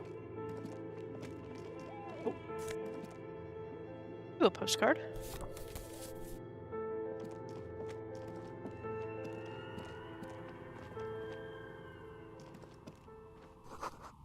This tray is full of dice. Colorful polyhedral dice. Hundreds of them. This candy dispenser has been repurposed to contain thousands of dice. Hello. I'm Nia. A bird-like woman sits on a throne of tools, with emerald light shining through her hair. Did you try knocking on my window? I must have missed you. I've been listening to my Melius. She taps on her headphones. So what kind of die are you looking for? Could this be the malicious entity? Perhaps it's wise to go along with this masquerade for now. Hold on, what do you mean by Milius? Yes, a Meli is like a call-in station. You need a two-way radio to access one. That's why I have these. She pats the headphones on the table. Mostly, they just teach you to swear in different languages. But some of the stations can be quite interesting. I was so absorbed, I must have missed you knocking. You must have me confused with someone else. I haven't knocked on your window. Then how did you get inside? By the south entrance? You know what? It doesn't even matter. What matters is that you're finally here. Let's talk dice. Did you have something specific in mind? Why are you asking me about dice? I'm a novelty dice maker. Tell me the name of your role-playing system and I'll make the die you need. That's why you're here, yes? As she speaks, her bone-like fingers fiddle with a ring. Her bones light, but her hands strong. Role-playing games? You know the one made by Fortress Accident. Does that count? Maybe. I'm not really sure why I'm here, honestly. How strange. Well, if you're interested, my rate is 10 real per set. Unless you want something really unusual. Take a look around and see if there's any particular stone you want to use.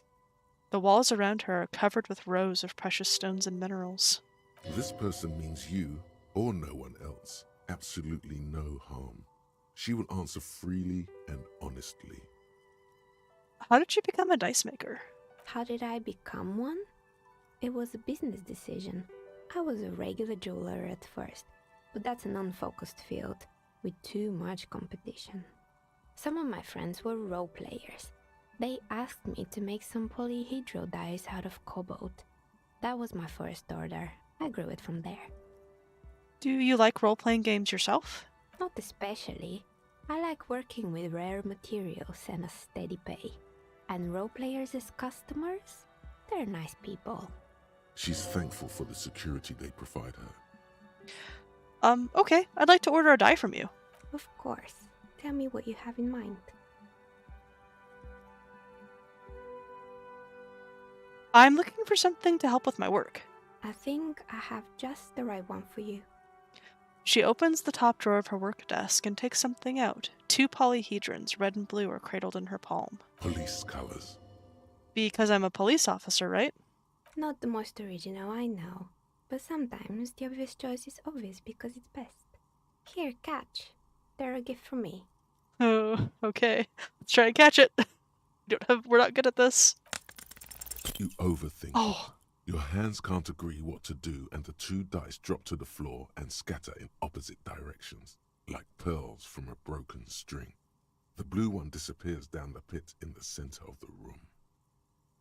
Ah, down the drain, like your career. I apologize, officer. That comment was unnecessary. we'll pick up the red die. That one is made of bloodstone with a lapis lazuli inlay. The other one was the inverse. They were a set, you see, but now the set is broken. It's a shame.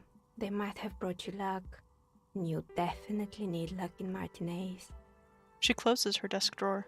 Is she pitying you? Good God, she's pitying you. Now, was there anything else? What do you know about the man who was lynched behind the whirling in rags? Nothing really. I didn't know him. Who cares about the dead body? We might be dealing with a malignant entity here. The lieutenant looks at his notebook, then the woman under the large window.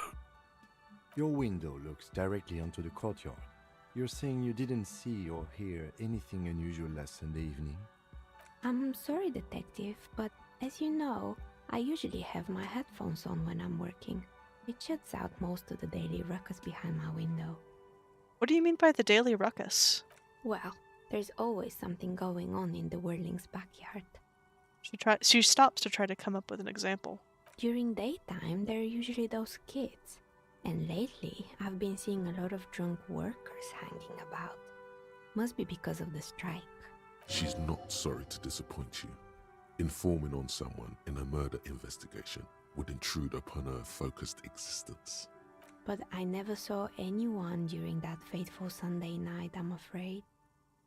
She looks up at the window. Pale light comes in. And you never took your eyes off the work to look out the window?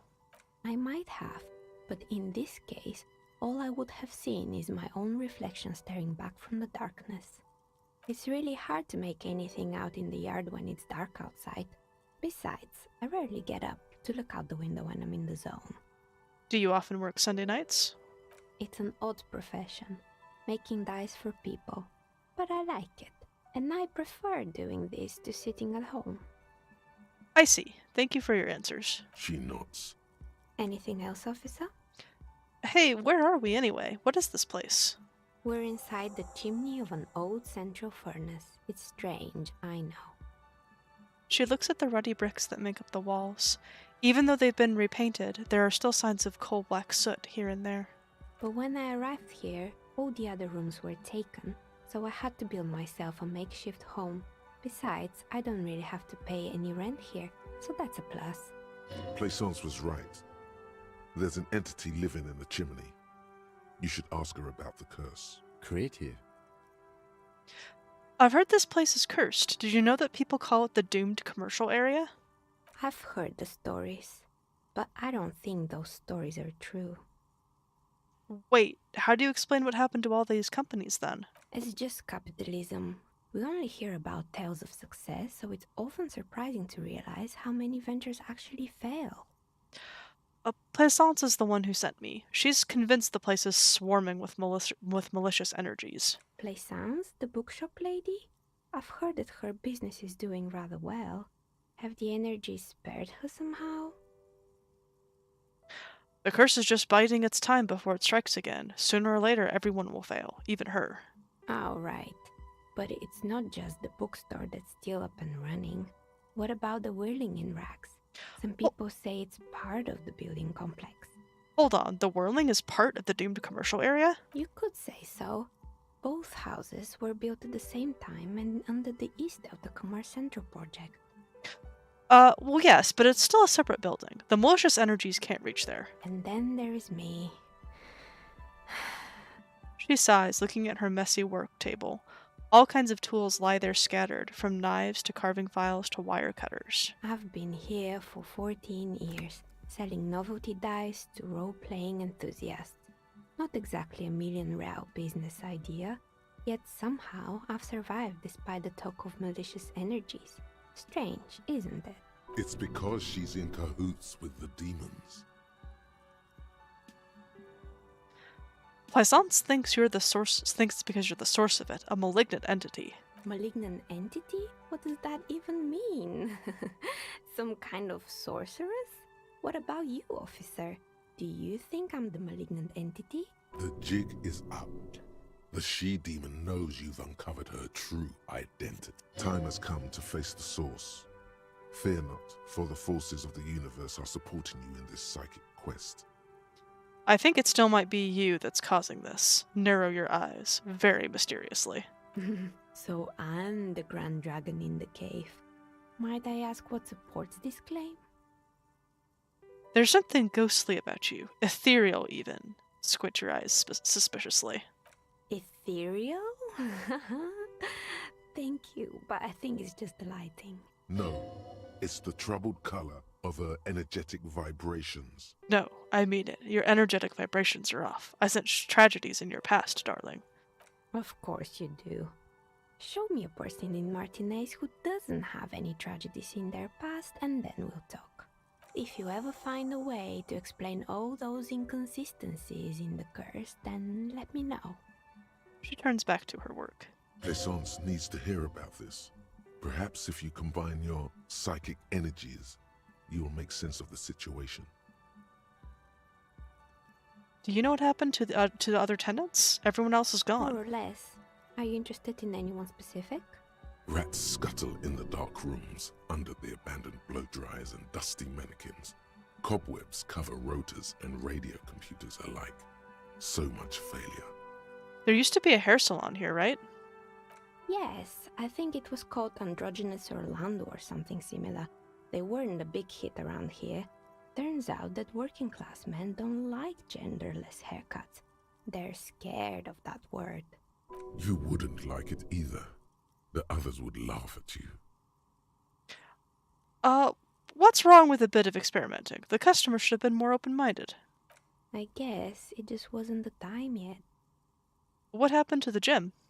It wasn't merely a gym, it was Artemitep's boxing club. A community project created to steer at-risk youth away from drugs and crime. And who was Artemitap? A kind man from Zemsk. I heard he had some trouble with the law when he was younger, and that's why he wanted to start the gym, as his way of giving back. Maybe that's what Kuno needs, a community-centric boxing club. Kuno. Who's Kuno? Indeed, who is Kuno? Your guess is as good as mine. Oh yes, you mean the kid with the sailor's mouth. Yes, I've heard him yelling profanities in the backyard. She looks out of the window. It's oddly quiet there at the moment.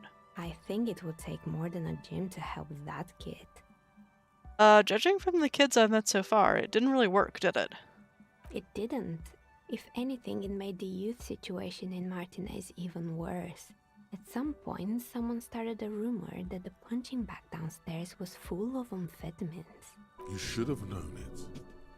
Eventually, the coalition took away the funding and the club went bankrupt. This was a few years ago. It's gotten much more peaceful around the plaza ever since. Did someone here make stuffed animals? I saw mounts lying around. You mean Mr. Fabron, the taxidermist? No, he mostly just did drugs. But what drugs exactly? I need to know what drugs he was doing for my police report. He got high on some weird taxidermy chemicals. I wouldn't recommend it to anyone. Eventually, they caused him to lose control of his bladder. The smell was awful. Even you can probably do better than that. You can almost see it. A small, sickly old man, hunched behind his work desk, his pants stained with old piss, stuffing a sad, stiff-legged raccoon dog. The entire scene looks tragic. I found creepy mannequins. There used to be a fashion atelier here, but I have forgotten the head designer's name. They were doing well for a couple of years until the insect rights activists came. I didn't know insects had any rights, or activists. Yeah, the Attila didn't know it either.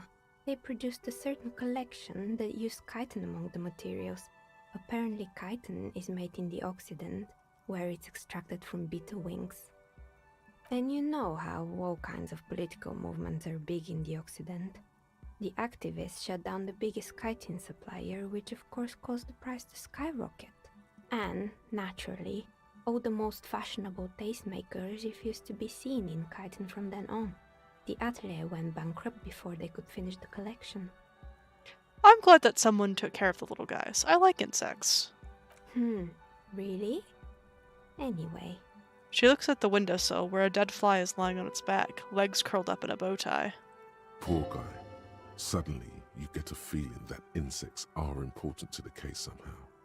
It's hard to say why. I found a strange machine. Fortress Accident, the radio game studio. She closes her eyes as some remnant of a memory lights up her face. She liked them. They were an interesting bunch. We talked about role-playing systems every now and then. Once, I even saw two of them get into fisticuffs over Wirral. They certainly took their work very seriously, even if they seemed to be chronically liberal with their schedules. What do you mean liberal? What happened? The usual. They ran out of money and couldn't get the project done on time. What went wrong? Well, I did hear them talking at times. She looks at the hallway as if she can still hear them chit-chat behind her curtains on a cigarette break.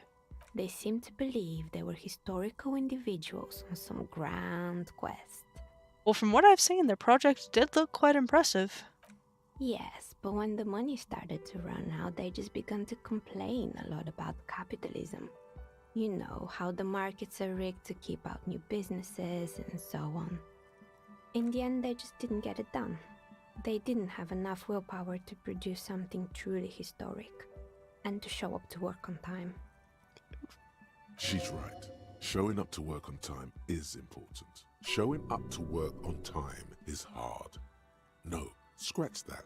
Showing up to work at all is difficult, especially if you've been drinking. That's too bad. I would have supported them. The project looked great. Not the wisest decision.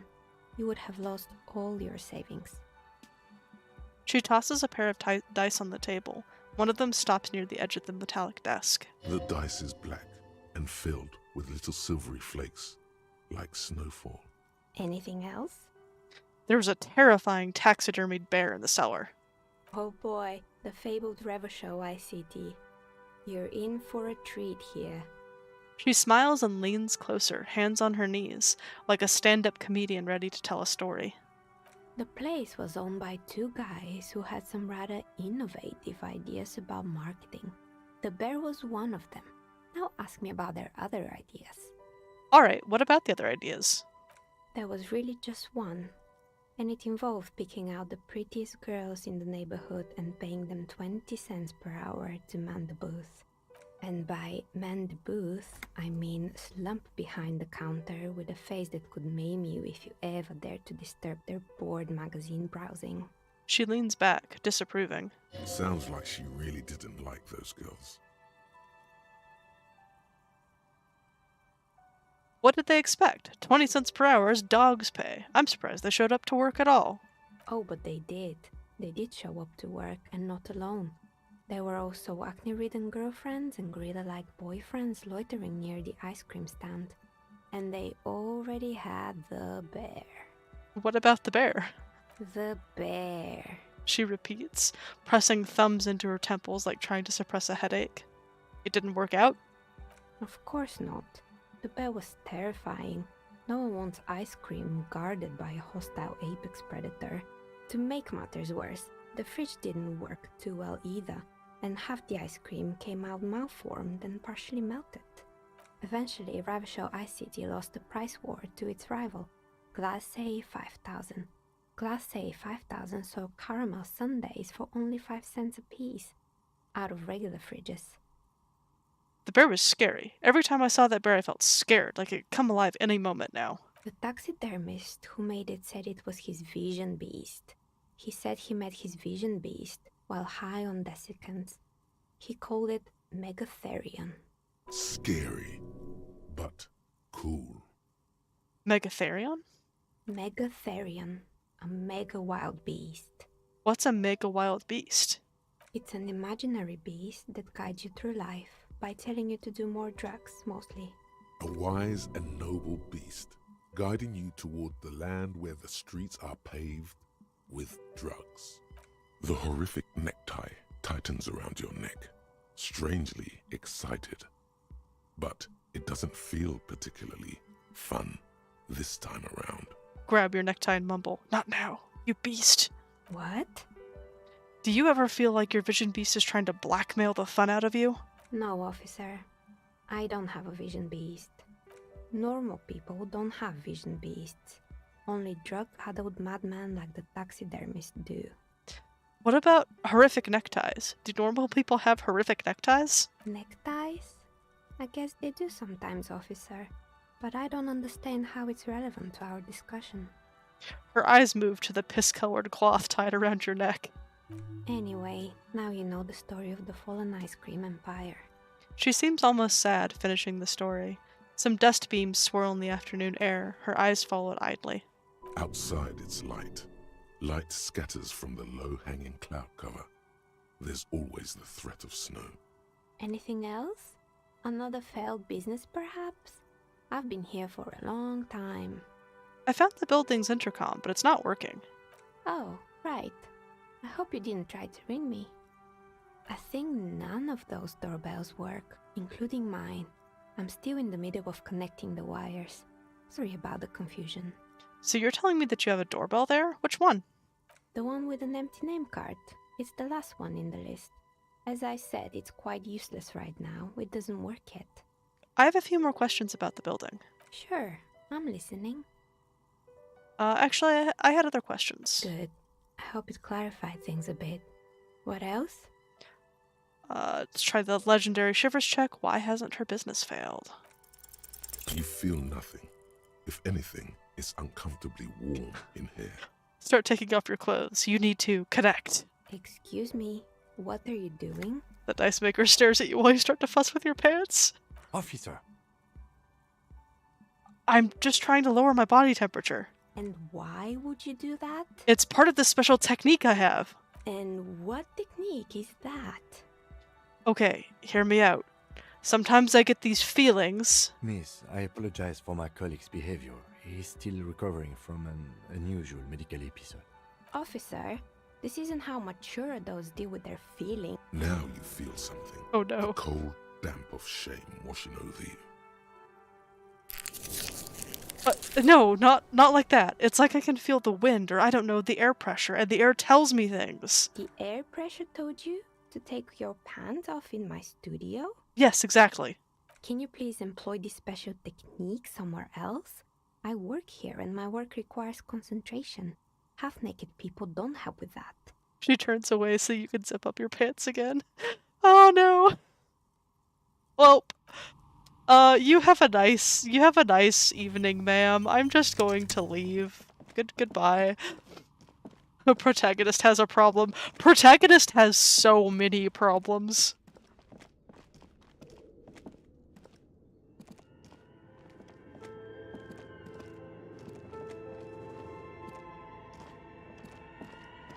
This sounds like the beginning of a Florida Man case.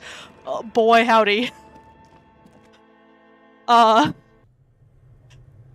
Without spoiling too much, yeah.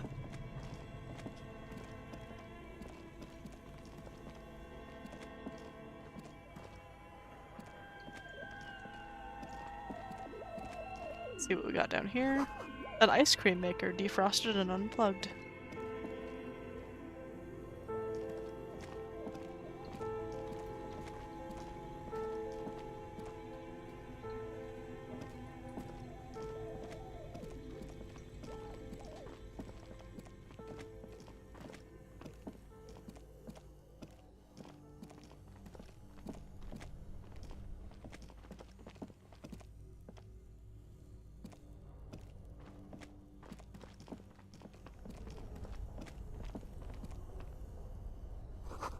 A frozen ice cream maker that's still running. Money!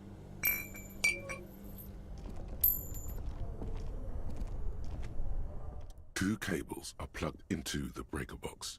The red one leads to the ice bear fridge, and the black one to the ice cream maker nearby. Let's unplug the black cable. Something close to you dies with a soft electric purr. Why did you do that? Because it's black, the color of immeasurable cosmos. The lieutenant raises his brows, but doesn't say anything. The electric distribution board now has one cable missing. Let's leave. I want to say there's something in the ice cream maker. From what I remember. Ooh! Insane mesh tank top, +1 to drama. What does my current shirt give me? The current shirt gives me +1 conceptualization, but -1 suggestion. Actually, we're gonna switch to the mesh tank top.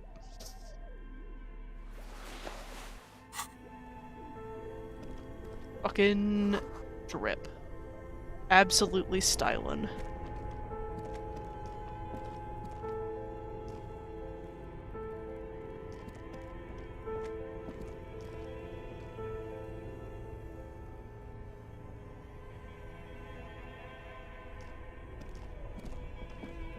Only the red cable. Somewhere, a machine hub.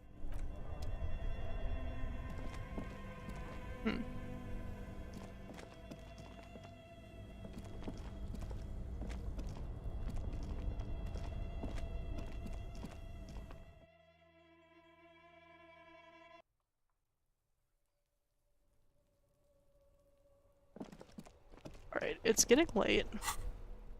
Let's go back and talk to Plaisance.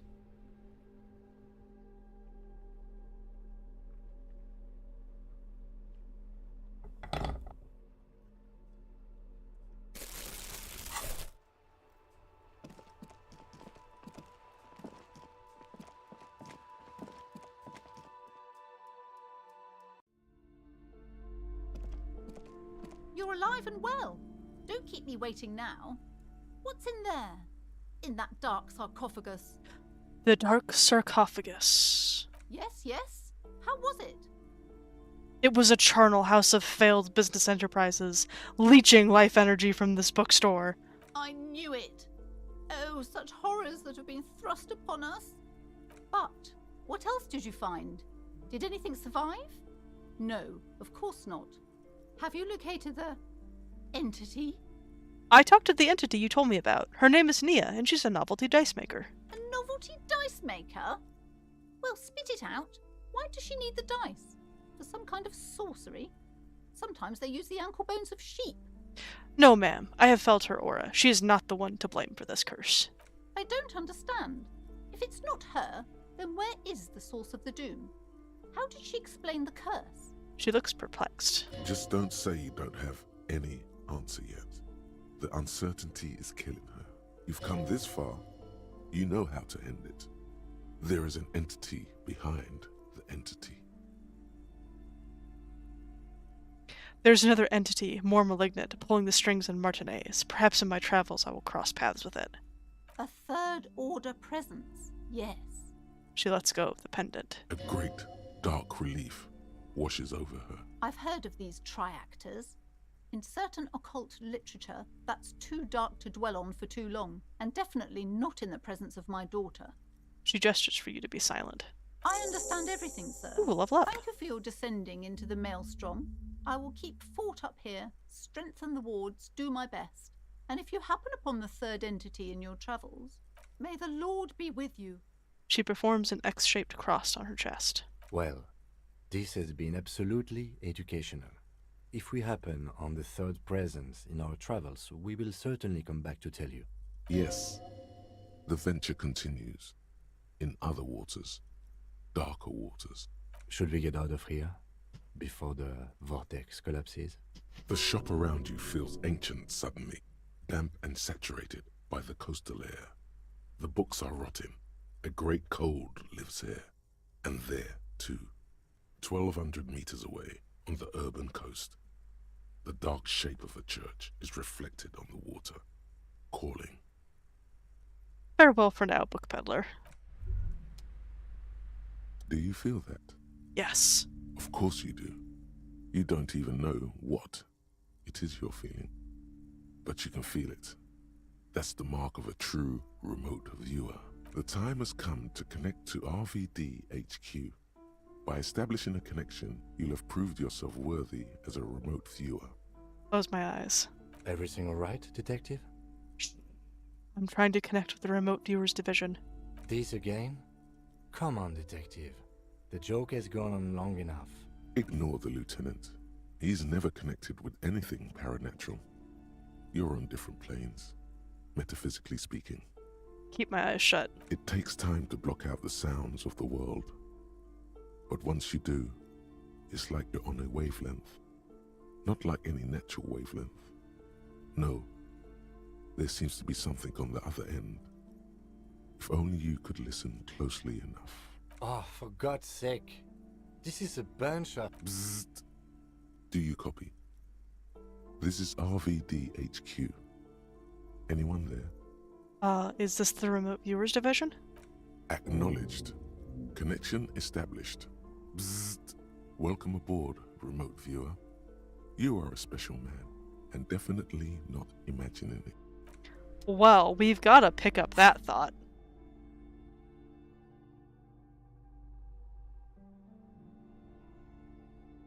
Close your eyes. Let the consciousness surge forward. A sharp pain fills your body as the inner eye opens violently. A cascade of presences, some benevolent, some malicious, flicker into existence around you. An ocean of souls, different minds, different languages. There are so many of them, and their thoughts are so loud. It's scary and hard to control, but rubbing your temples with your fingers seems to help a bit. Do that. Yes, good. Now you just need to concentrate really, really hard.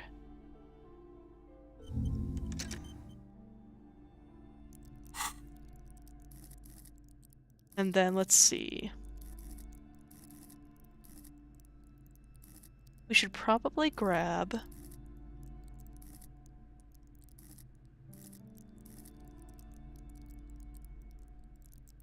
I kind of want to grab Pain Threshold.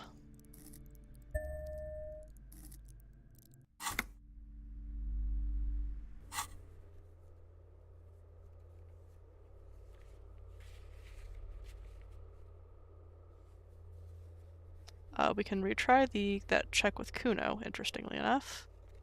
Ward a door, I'm not going to worry about.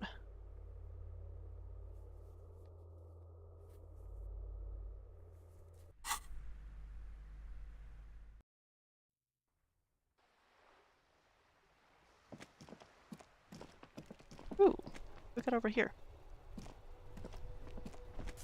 Trash!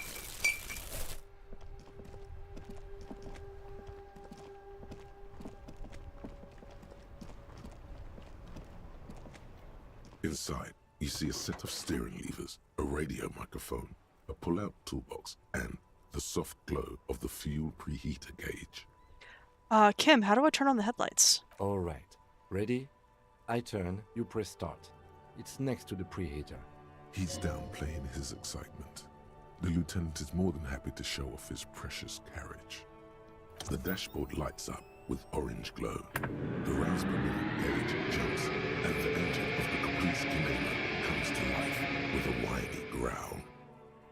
That sound, you feel the wind in your hair as if you're already driving. But where? I swear. Down a narrow street, lined with shabby wooden houses, the 881 motor tracked, coiling like a serpent high above. Children play under the viaduct. Eyes turn to watch you as you pass. The Valley of Dogs, and before it, a familiar dome, like a ladybug without the colors. The building has a designated parking place for your carriage.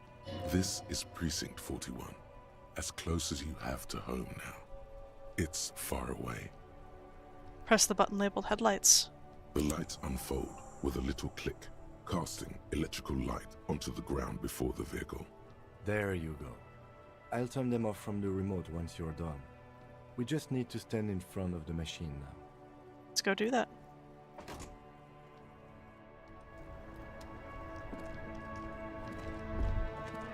As you hold your ledger's clip under the headlamp, an iridescent hologram appears. A street grid and the veins of a great river. A familiar sensation washes over you. There she is. Revachol West. There's a note of pride in the lieutenant's voice. Around the borders of the watermark are dozens, no, hundreds of micro-perforations. Look at the shimmering street grid. The rectangular watermark is overlaid with the logo of the RCM, and yet the major arteries of Revachol are all recognizable. They shimmer in the Kanema's headlights. Wait, look around you. You catch a faint glimmer from a broken beer bottle in the distance. Sounds. Two men engaged in a drunken argument, followed by the closing of some distant window. In the middle of a broken plaza, illuminated in a cone of light, two men, one slim, the other sturdy. They are on the city stage, but only one of them knows his lines. Ah, Martinez at night. He smells the air and says, "Where are we on this?" Point to the halogen map. Let me see. He takes the ledger for a moment and inspects it. Right here. Seems nice, No, it does not. the lieutenant says without optimism. Let's look at the perforations. There are many of them, and they are divided into 3 separate rows. Tally up the rows. The first row has 18 dots. What about the next one? The next is the longest. It runs all the way around the border, and then some. Count them individually. There are so many, it's hard to count. More than 150, at least. Maybe even 200. What about the last row? The last row has 3 perforations. 3, that's it. That's it. Hey Kim, what do all these holes mean? Those are perforations. They represent your record as an officer of the RCM. They are your statistics, as it were. I should have guessed you'd keep a record. Officers often do. Let's take a look. Son, here is where we score your life performance. You better hope it's good. The first row represents your years of service. 18 years. Okay, not bad at all. What did you do before you volunteered? Do you really think I have any idea? Fair point. Let's move on, shall we? This next row, the one that wraps all the way around, is your number of closed cases. Closed is good. It means finished. You've got, let's see... Wow, more than 200. Is that a lot? It's quite a lot, even for someone who's been on the force for nearly 2 decades. Usually, clearing more than 10 cases a year puts you in the 90th percentile of all RCM officers. So you're saying I used to be a super cop? Call it what you want. You were a valuable member of your precinct. Now, let's look at the last row. Right. Those are your confirmed kills. You've got precisely 3 perforations there. Confirmed kills. That sounds pretty evil. A drink would soften that feeling. So I'm a killer. That's right. A killer of humans. For an RCM officer, especially Precinct 41, which is in the Jamrock Quarter, it's rather tame. I mean that in a good way. What's it feel like to kill a man, Mr. McCoy? A young woman asked the man across the desk from her. Honestly, babe, says John McCoy, crossing his ankles over said desk. I don't feel anything anymore. It's just like brushing my teeth. I do it once or twice a week and don't really think about it. There's no trace of guilt in his voice. There are certain officers who treat their kills like some kind of ghoulish game. If they do happen to solve a case, it's usually by accident. It's obvious the lieutenant doesn't think very highly of these officers. But it seems as though you are, or at least were, one of the good ones. So we have that to be thankful for. He's sincerely glad you're not a scary predator. Not to say relieved you're competent. Have you ever killed anyone, Kim? Yes. He says, declining to elaborate. It's not a problem for him to state it, however. How do you handle the strain? Everyone has their own method of coping. Some more effective or self-destructive than others. He gives you a meaningful look. Personally, I find it helps to keep up a few hobbies. Maybe I should find a hobby? Why not gardening? You've already got the gloves. He points to your yellow gardening gloves. It's meant in earnest. Please don't mistake it for a jab. Thanks for this. The lieutenant nods. Okay, let's go. Right. I'll go turn off the lights. He presses a remote control on the key.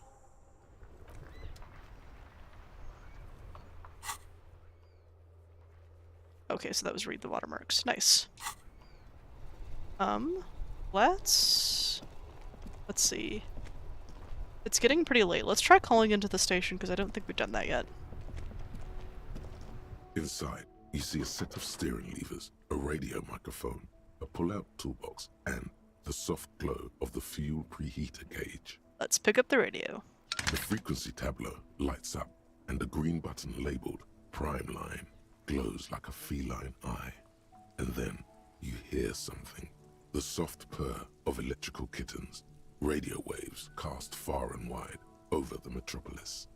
A woman's voice greets you through the static. This is Precinct 57. Hello, Lieutenant. How may I assist you? Hello, Alice. Please assist our colleague from the 41st precinct here. I'm putting him on. Come in, Delta 10. This is Firewalker. Copy. This is Officer Alice Demetri, Precinct 57. How may I assist you? You could swear she was friendlier with the lieutenant. Could you connect me to the 41st precinct? I have something I need to report. Just a second, officer. She puts you on hold, the static crackling softly like a bonfire. After a while, you hear an old man greet you from the radio. His rattly voice is oddly familiar. 10-2, 10-5. This is 41st. Come in. Over. A scrawny old man sits in a dusty cubicle, smoking, with a large white rectangle sewn on his vest. In front of him is a box-shaped apparatus with an array of wires and antennas. The radio switchboard. Hi, this is me here. I work at your station. 10-4. What's your status? Over. My status, 10-18. 10-20. Over. Please just talk human to me. These numbers mean nothing. State your message, sir. Over. I need to report my badge missing. 10-9. Repeat message. Over. My badge, I can't find it anywhere. Basically, it's gone. 10-4. Message received. This is a very serious situation. I need to 10-22 the captain. Over. 1022, the captain. This sounds bad. Bad and scary. Like being called to the headmaster's office in school. Is it him? What does he want? Says he lost his badge and needs to report it. He what? He lost his badge? Hey, who is this? This is Communication Officer Jules Pidieux, sir. Over. No, the other one. You mean your partner? Over. What is he saying? He's asking who you are. I'm his goddamn partner. It's your partner, Satellite Officer Dietmar, sir. Over. Did he lose his memory along with his fucking badge? The man in the background sounds like he's losing his patience. Who lost his badge? Dick fucking Mullen. Who do you think? It's Officer Dick Mullen from the bestseller Dick Mullen and the Lost Identity. He says, fighting off laughter. Dick Mullen is not your name. It's the name of a fictional detective who would not lose his badge. Defend yourself. Immediately. They're laughing at you. Come on, operator. Tell them to stop. This is serious. He's asking you to stop. Says this is serious. Of course it's serious. He lost his fucking badge. Satellite Officer Dietmar concurs. Losing your badge is serious. Over. Can't we just move on? I want to get it reported and be done with it. 10-4, I hear you, officer. I'm just going to make a note here that you are in pursuit of your misplaced badge. Over. Fuck me. Mac, come here. You've got to hear this. Dick Mullen lost his badge. Oh, we are on. I'm late because of family stuff, but hi, Caffeine. Hi, Incompletionist. We are reporting our lost badge and getting laughed at by our station, by our station colleagues. It's not a good time. What's going on? Super Cop here lost his badge. He lost his what now? His badge. He lost his goddamn fucking badge. Could you all please just stop saying lost his badge for a moment? He asks you to please stop saying he lost his badge. Why? Did he find it? The room at the other end of the line erupts in volcanic laughter. Sergeant Orson was wondering if you found your badge yet. Over. You don't have a comeback. Sorry. It's hard to think like this. He's not replying. Looks like he's still looking for it. Enough with this now, I have other things to discuss. 10-9, come again. I didn't get that. Over. The animated conversation in the back is making it difficult for him to hear you. The French guy sounds mad. Yeah, the Khmer. Who is our partner, apparently, but we don't remember him. New heights even for Captain Sober. Caffeine is not high. Caffeine is contemplative at best. I'm just kind of vibing, to be honest. Ask him. Ask him if he's lost his gun, too. The room roars with laughter. Sergeant Orson wants to know if you lost your gun too. Over. Oh, fuck. Convince them that you didn't lose your gun. Lying over the phone? It's easy. Oh no! Just say it like it's the truth. And then it becomes it. No, of course I didn't lose my gun. He says he didn't. Thank God for that. That would have been a nightmare. I don't even want to imagine the poor prick who has to relay that kind of news to the captain. Losing his badge is bad enough. Tell him to find it, and fast. We can't have some gangbanger running around with it. It says still here dealing with a headache. I'm sorry, Light. I hope you've got some like pain medication or something you can take. Maybe lie down and close your eyes. I'm sorry you're going through that. That sucks.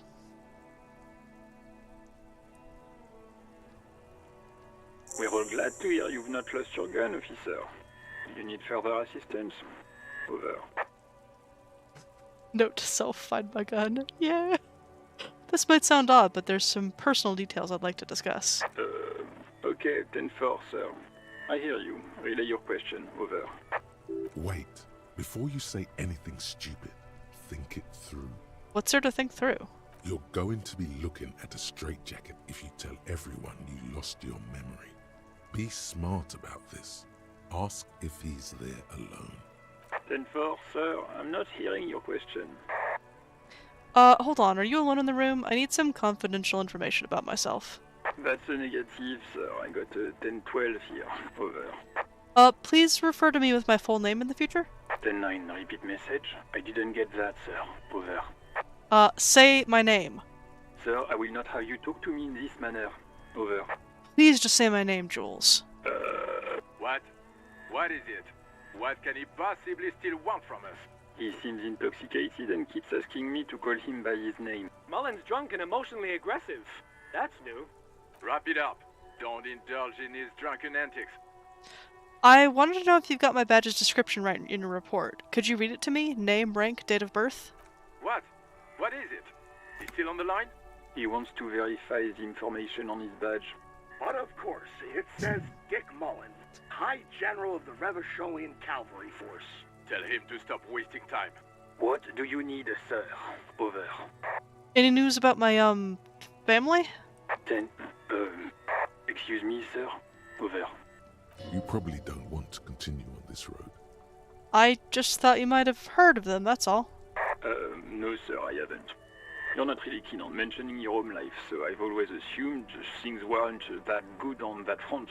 Over. Have I ever told you about my life before the RCM? 10-4, well, that's, Does he actually want something, or is he hell-bent on disrupting our work? He asked if he ever told me about his days before joining the RCN. For God's sake, cut this shit out! Tell him to stop wasting time and be a goddamn policeman for a change. Sir, Satellite Officer Vicmar says... I heard him. So, was there anything else? Let's wrap this up. Understood, sir. Over.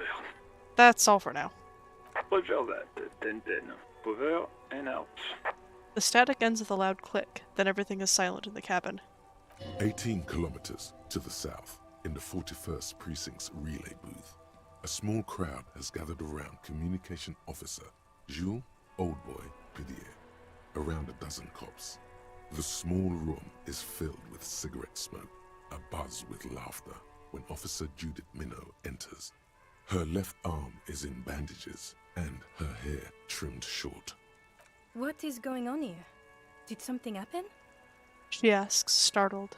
Jean the Khmer turns to her and says, What happened is my partner made contact, and it's not good. He's lost his badge. He seemed confused, delirious even. He stops to reflect. Mac, the torso Torson, is finger-fucking his fist, laughing hoarsely and apparently telling some dirty story to his partner, Chester McLean, near the entrance. Yeah, Mullen was fucked, alright. Sounded fucking drunk to me. Yeah, Mac's right. That was some gnarly shit there. Enough! None of this is funny. It's fucking sad. That's what it is. He's a cop. He's one of us, goddamn this. We must help him. Minot looks down at her neatly polished black shoes. There's a quiet firmness to her voice when she speaks. Yeah? How do you fucking plan to do that, huh? Get him off the drink? Go jogging with him in the morning and get him on carrot juice? He's a lost man. I just know we can't give up on him when he's at his weakest. He wouldn't. The crowd in the room has started fidgeting uncomfortably. Someone's trying to slip out unnoticed. Mac, man the door. You know what he told me? I don't want to get better. I want to get worse. Those were his words. He sighs heavily and turns to address the room. This shit does not leave this room. Not a word of this to the captain. Or anyone else. We'll give him a couple of days to pull his shit together. Caffeine, want me to share in other sources? What do you mean? I guess I can hold off the report for a few days. Old boy lights another cigarette. Good. Okay, everybody. Nothing but a prank call here. We all got our laughs. Now get back to work. Far north, on the other side of the motorway, the officer quietly hunches with his hand in the motor carriage. Guys, I know it's only been about 2.5 hours, but I am fading a bit. I think I'm gonna go ahead and call it for today. I know last time we played, I did this, we went a little bit longer. And Incompletionist, I'm sorry, I know you just got here, but I'm starting to get kind of worn out. And I think I need to call it for today. Oh, share your video, get it out there. I appreciate that if you want to. Probably not, maybe not like this stream link since I'm about to close it. But I do appreciate you offering. I mean, yeah, if there's if you would like to do that, that'd be awesome. I'd appreciate it, but don't feel obligated. No problem. Take care of yourself. Thank you, Star. I appreciate that. You guys take care of yourselves as well. Light, I hope that your headache resolves and that you feel better soon. And I hope that you all have a good rest of your evening. Thank you for hanging out.